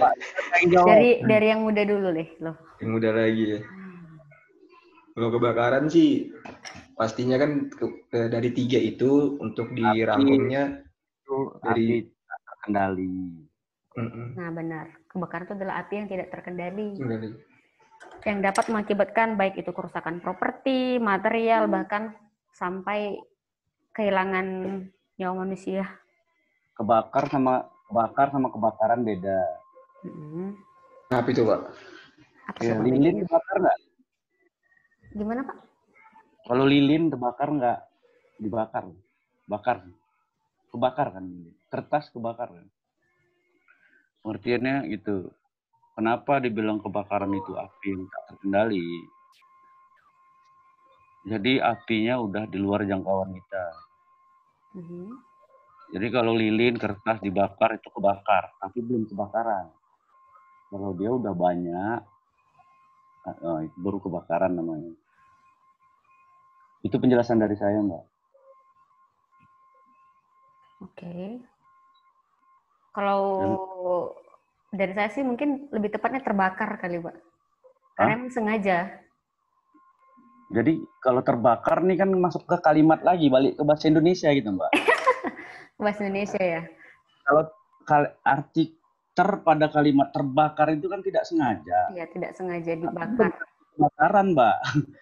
Tapi belum tentu kebakaran. Gitu. Makanya kebakaran sama terbakar itu beda. Api bakar juga beda. Dibakar juga. Pertanyaan tadi apa? Kebakar apa? Kebakaran terbakar. Itu. Kebakaran itu ya api yang tidak terkendali tadi. Iya, yang itu tidak terkendali. Iya. Hati-hati Mas Jaldi untuk Pak. Emang kaji kalimatnya. Gitu. Tapi karena kebakaran sama kebakar itu beda. Ujungnya tuh itu yang bahaya, kebakar. Kalau lilin kita diapain kebakar, tapi apinya terkendali apa tidak? Kalau tidak masih terkendali belum kebakaran. Tapi kalau dia tidak terkendali baru dinamakan kebakaran. Itu dari saya. Silakan dikaji lagi. Oke. Yang pasti intinya kebakaran itu adalah api yang tidak terkendalikan. Oke, kita lanjut ke materi selanjutnya. golongan atau kelas kebakaran. Ini enak. Masih ingat nggak Pak Mario? Jadi apa? Kelas-kelas kebakaran. Ada 3 sih, kalau nggak salah tuh ada 3 ya, Pak. Coba jelaskan aja Mas Jaldi. Coba yang seingatnya Mas Jaldi nih. Nanti kita tambahin. Kalau yang Jaldi pernah ada catatan waktu masih kuliah sih, Pak ya. Benar atau enggak ini mohon maaf nih, Mbak. Sama-sama belajar, Mbak. Mas, santai aja. Santai aja, belum ujian ini Mas, belum ujian. Mas Jaldi yang tegang, saya ikut tegang juga nanti. Iya.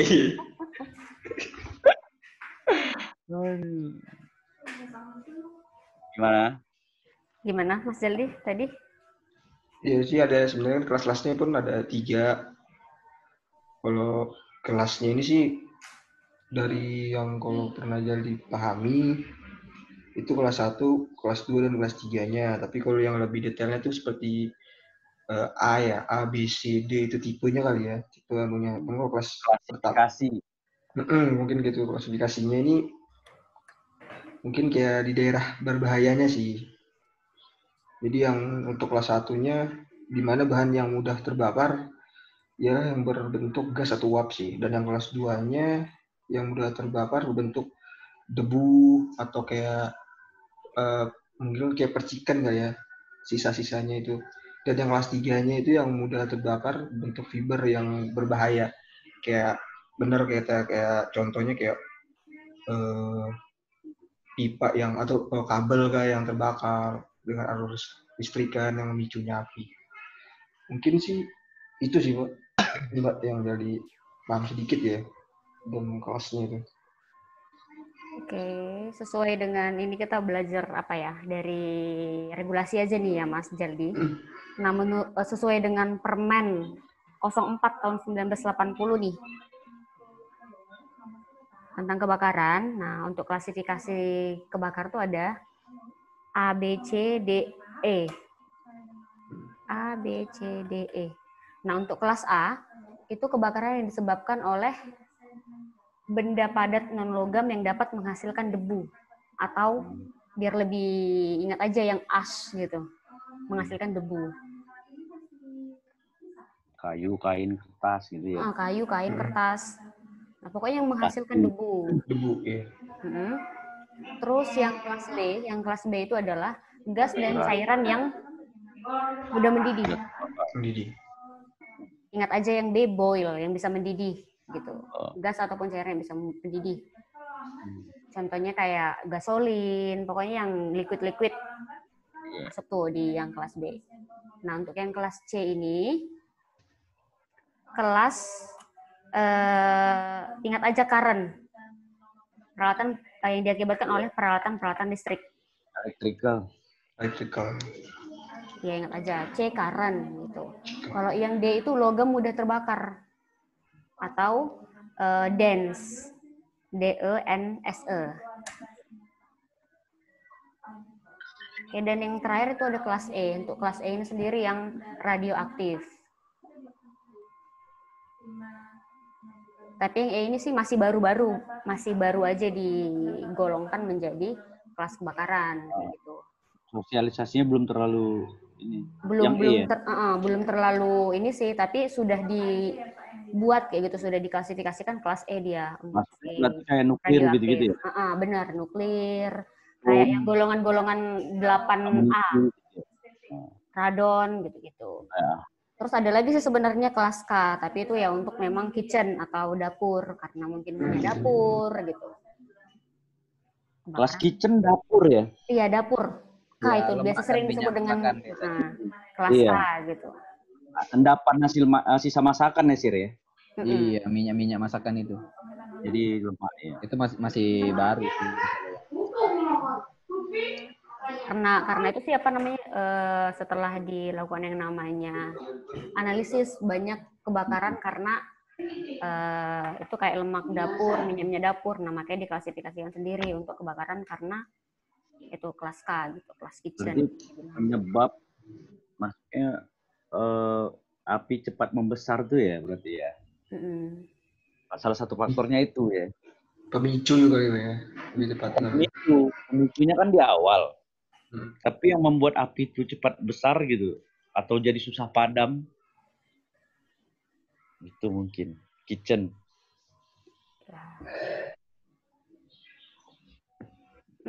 Oke. Terus masuk ke pemadaman, cara-cara pemadaman api.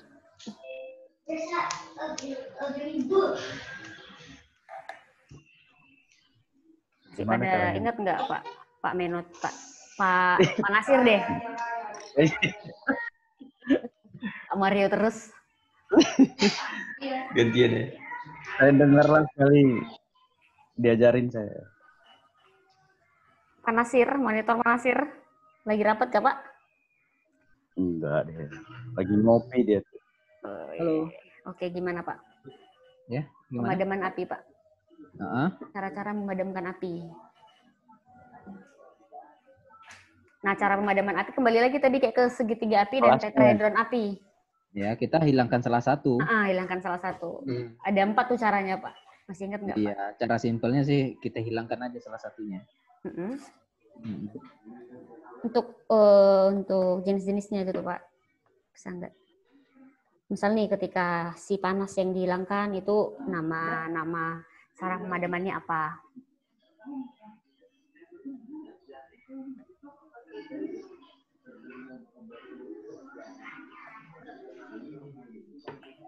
Pak Nasir?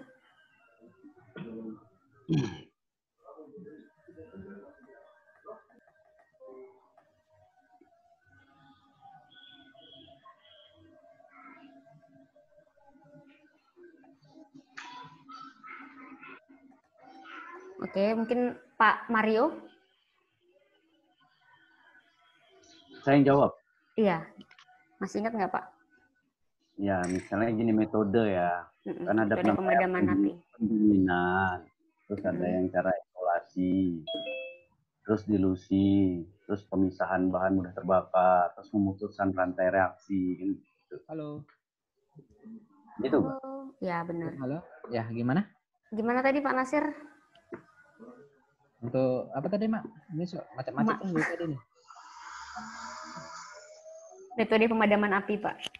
Oh, itu kita ada 6 metode ya. Ada starvation, ada smothering, dilution, ada dengan cooling, blanketing, break chain reaction, ya Mbak. Pemutusan mata rantainya kan ada juga ya. Oke. Gitu. Bisa dijelasin nggak, Pak? Ya, kalau untuk starvation itu kan kita mengurangi yang bahan bakarnya. Contohnya kan kalau terjadi kebakaran yang ditumpah minyak kan kita yang hilangkan minyaknya itu. Nah, kalau untuk smootheringnya kan kita itu batasi udaranya. O2-nya. Dengan biasanya kan kalau untuk di tangki, ada kebakaran di tangki timbun ya. Biasanya kan kita lakukan itu pendinginan biasanya Mbak, itu smoothering kan. Jadi kita semprotkan itu foam sama air yang kita tembakkan ke dinding yang lain itu kan. Kemudian kita Oke, gimana terus, Pak? Kemudian ada dilution. Nah, itu kita encerkan oksigennya. Nah, itu kita pakai CO2 biasanya untuk listrik sih biasanya. CO2. Nah, terus ada cooling kan. Itu panasnya yang kita buang gitu Mbak dari titik apinya. Contohnya ya kalau dia kebakarannya di ini kan di rumah ya kayunya yang arang itu loh yang disiram. Bukan apinya lagi, udah bahan yang udah mulai panas itu yang akan kita buang tuh itu Mbak ya, kita siram. Halo, rantai reaksi. Ya, terus ada ini kan ada blanket itu kan blanket itu termasuk smoothering kan Pak? Ya sama. Yang seperti saya bilang tadi kan kalau smoothering kan kita dinginkan yang ininya kan. Nah kita batasi lah. Nah terus ada pemutusan mata rantai. Inhibition. Cuman bahaya sih kalau itu biasanya karena kalau blanket kan, iya. Blanket tuh masuknya ke mana Mbak? Pemutusan atau gimana? Smoothering kan Pak? Dia ya, di pemutusan O2. Iya. Maksudnya kita batasi kontaknya itu kita batasi. Nah, yang bahaya itu kan yang pemutusan mata rantai itu. Itu kan biasanya pakai halon ya. Pakai Ozon halon. sih. Iya, bahayanya Tapi begitu. halon kan sekarang sudah nggak dikasih izin pakai lagi Pak Nggak untuk halon. diizinkan lagi, udah nggak ini. Itu sih, Mbak. Ada sih sekarang apa ya, tipe apa gitu pengganti halon sekarang. Oh, yang pakai apa ya namanya itu ya? Ya ada sih yang update yang terbaru itu. Itu pengganti untuk penggunaan halon. Karena kan halon sudah dibilang berbahaya gitu. Dapat menimbulkan kaca katanya. Efek rumah kaca. Ya. Penipisan ozon. Lapisan merusak ini, lapisan ozon. Oke. Ini masih berisik nggak ya? Sudah enggak sih Pak. Lebih smooth dia. Oh, ini dari tadi. Mana nih pindah ke toilet kayaknya nih. Enggak. Oke. Kira-kira penjelasan tadi ditangkap nggak sama Mas Jaldi? Sama Pak Abdul Wahid nih? Iya, pas Abdul Wahid. belum kedengeran suaranya. Pak Abdul Wahid. Mendengarkan aja nih. Aduh, mohon maaf nih karena kita terlalu vokal nih, maaf ya Mas. Cuman sharing-sharing aja. Gak apa-apa kan lagi belajar baru belajar juga Pak. Halo, Mbak. Baru menggeluti. Ini screen-nya belum berubah ya? Atau masih yang tadi ya screen-nya? Masih yang tadi. Oh, pantes. Jadi apa namanya? Ya kita ini aja sih, karena kalau misalkan ngelihat ini bakalan lama tuh, jadi kita enggak, maksud saya kira sinyalnya yang di sini gitu loh, enggak gerak. Screen-nya nggak bergerak gitu, memang sih Mbak nggak terpengaruh untuk menggerakkan slide-nya sih, jadi dia di situ aja, jadi lebih banyak kita ngobrol-ngobrol aja. Jadi kita kirain kan ini tadi pakai wifi, sekarang udah pakai yang pribadi. Kok masih itu gitu? Sekarang pakai tethering. Perjuangan betul ya. Perjuangan betul Pak ya. Iya, tapi kok nggak konek gitu loh dari tadi. Oh, ini sekarang bergerak ya Pak ya? Ini bisa bergerak. Iya, karena saya gerakin loh.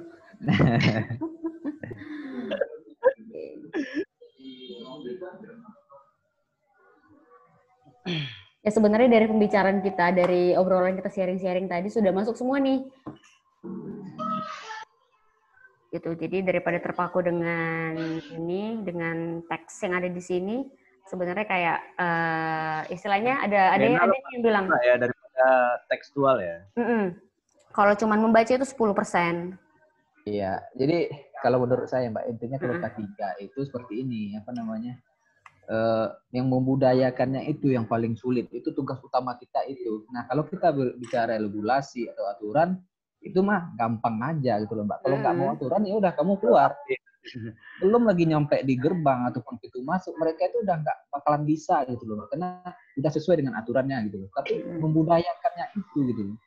Kalau aturan kan ada aturan yang berdasarkan OSA, ada aturan berdasarkan SMK 3 KPS itu, standar itu, kita mau mengacu kemana gitu.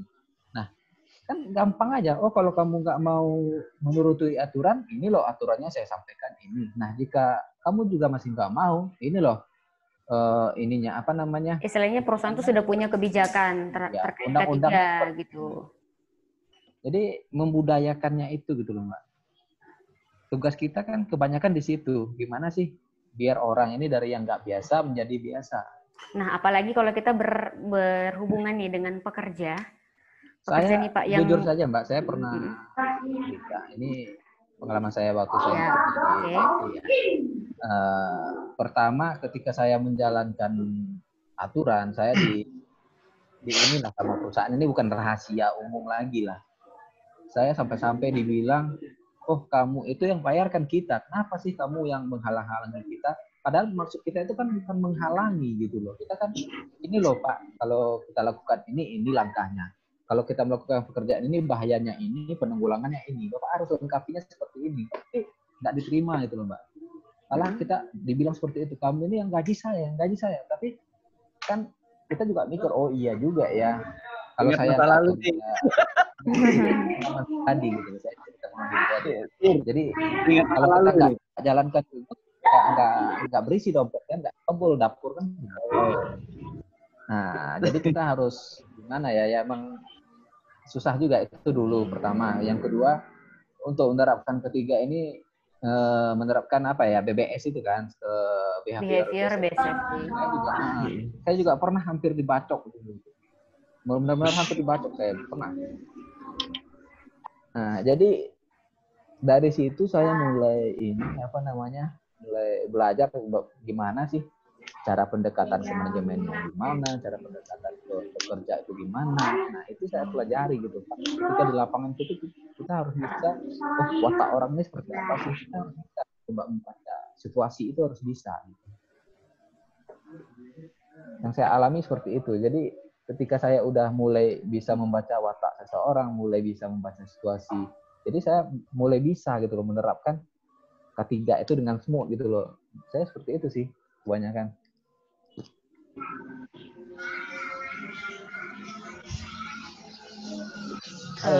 Ya, di kopi. Nah, Pak Nasir.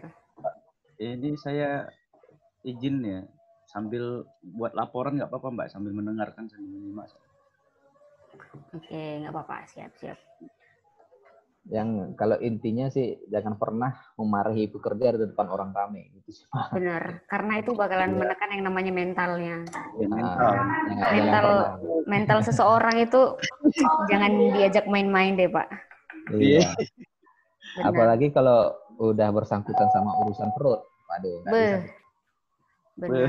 Nah, jadi yang penting itu yaitu gimana sih membudayakan itu, apalagi menyadarkan orang sadar itu paling sulit gitu. Bukan menyadarkan orang pintar, itu mah gampang menyadarkan.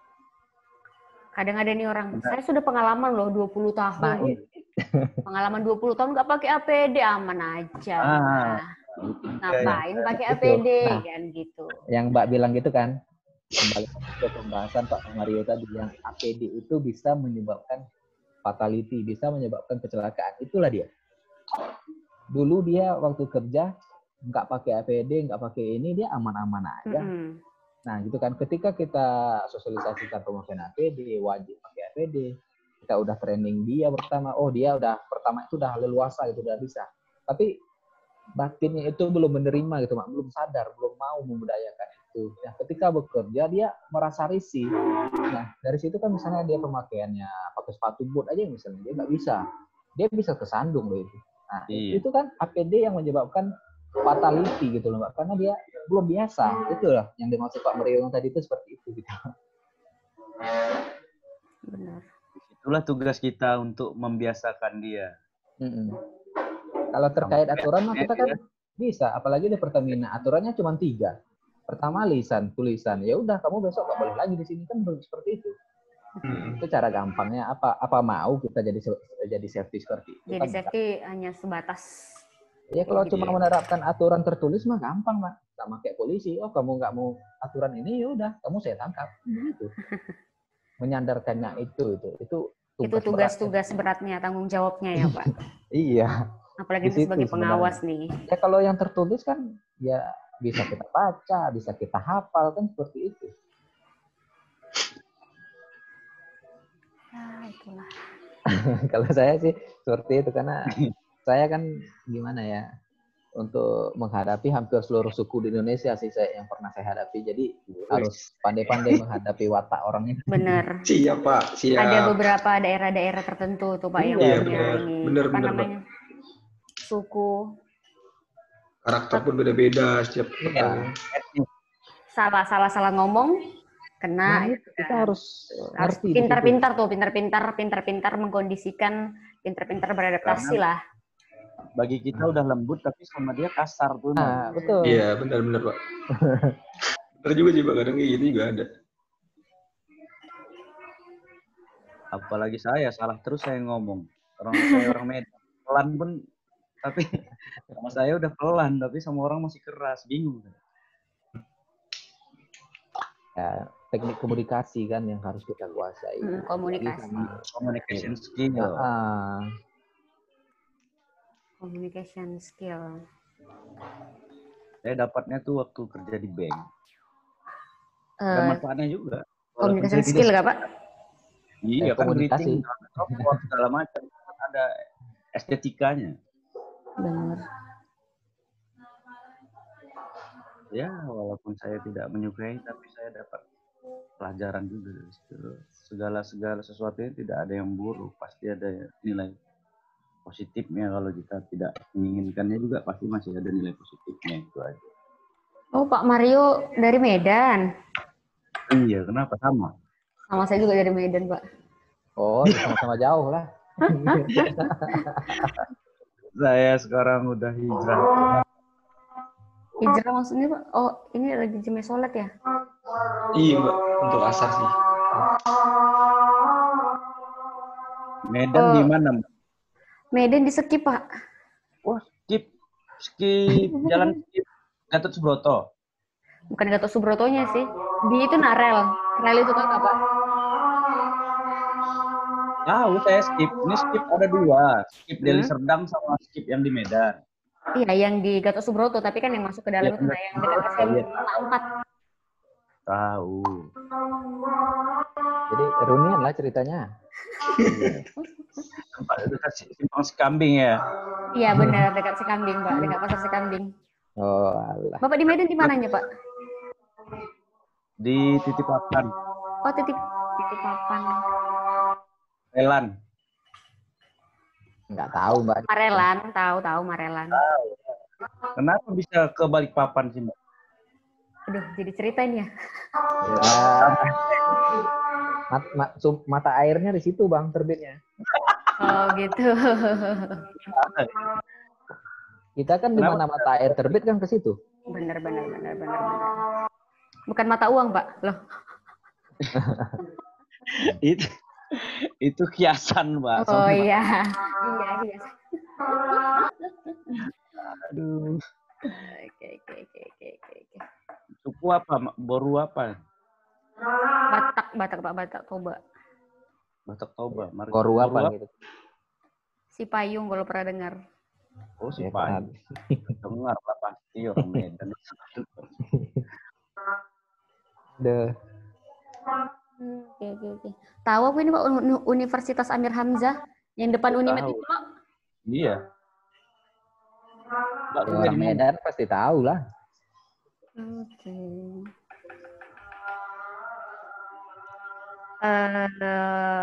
Kira-kira ada lagi yang di-sharingkan hari ini Pak? Mungkin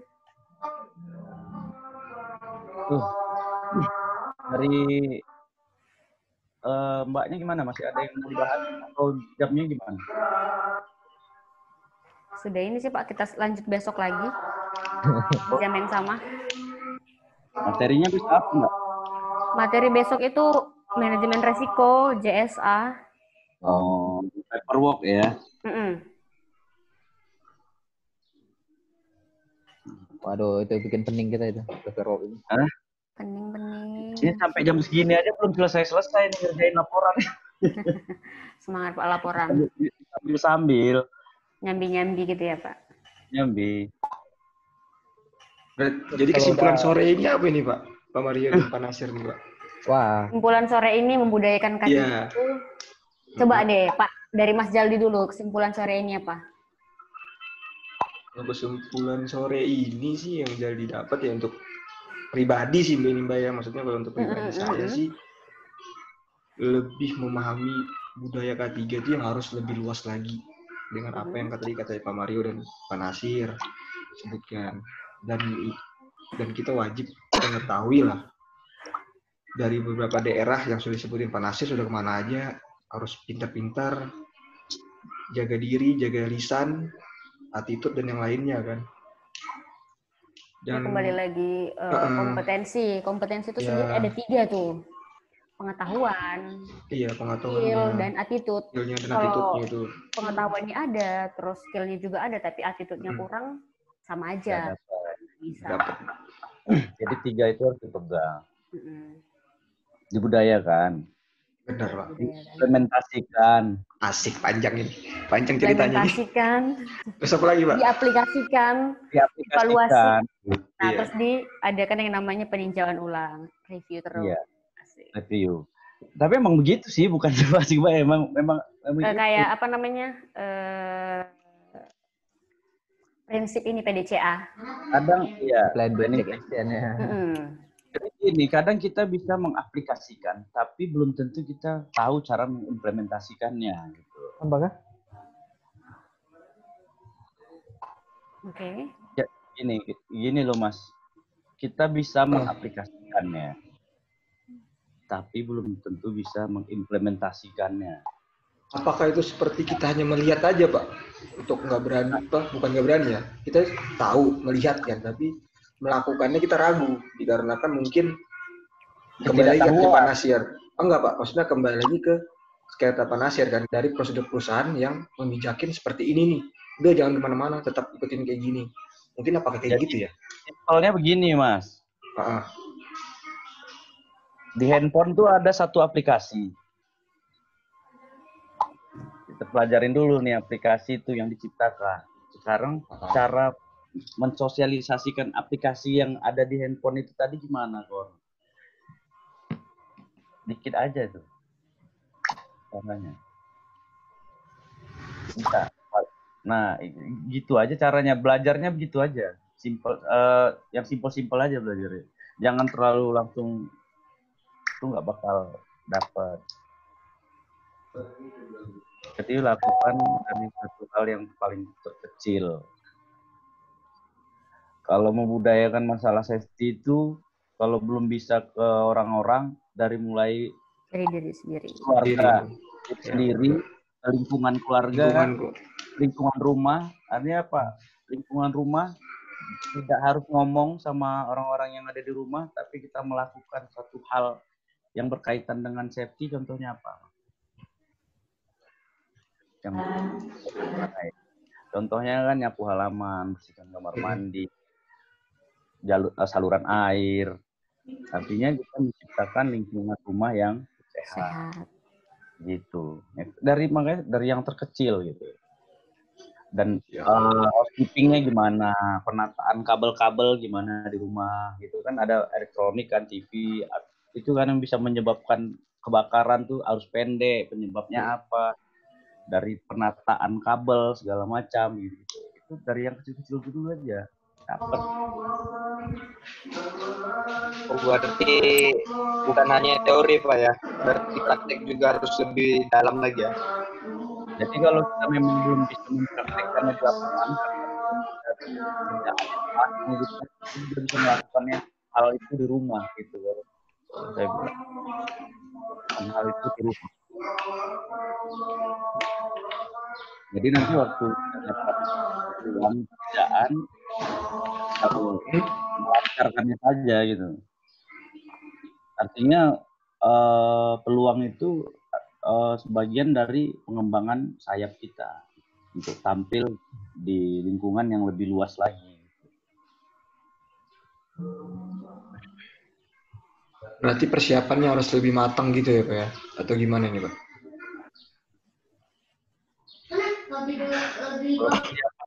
Kalau saya gimana ya? Pembekalan itu aja ya? Yang penting sekarang diri kita dulu gitu. Komit atau tidak. Kalau masalah pembekalan tuh sambil seiringnya waktu berjalan, kayak saya ini sama Mas Nasir tuh kan terus aja kita cari peluang untuk belajar, pengembangan gitu. Kalau masalah pembekalan diri tuh gak akan ada habisnya.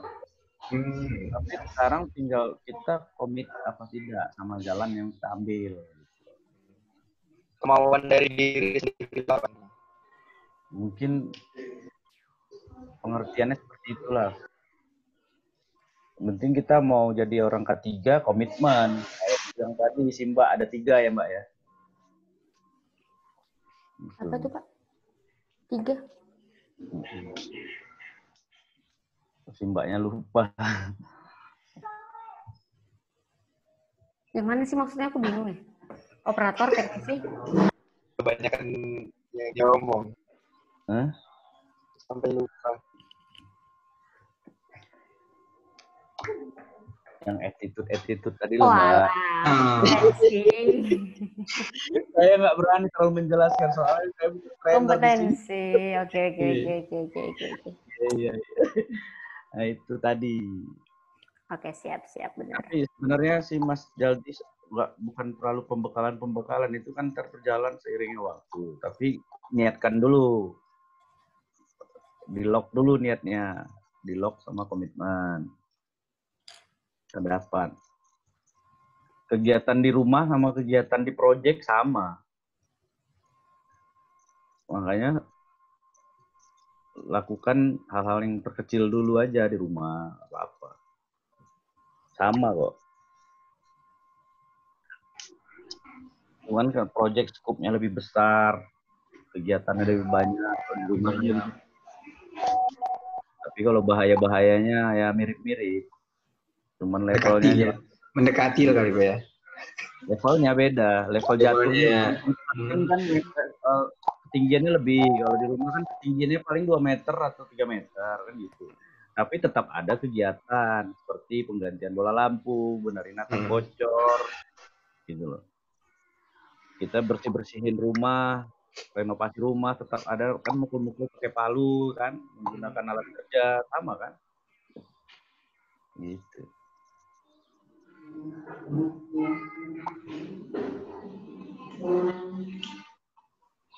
Ya kalau dari saya nggak ada lagi Mbak. Kalau dari Mbaknya gimana?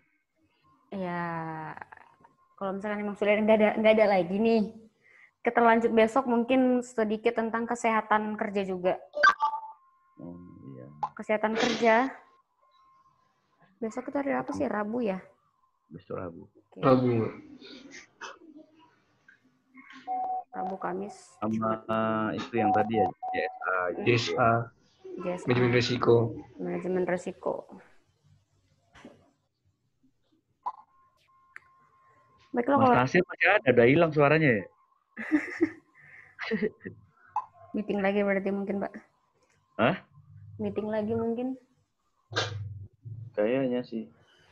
Oke, baiklah. Mungkin hari ini demikian pertemuan kita.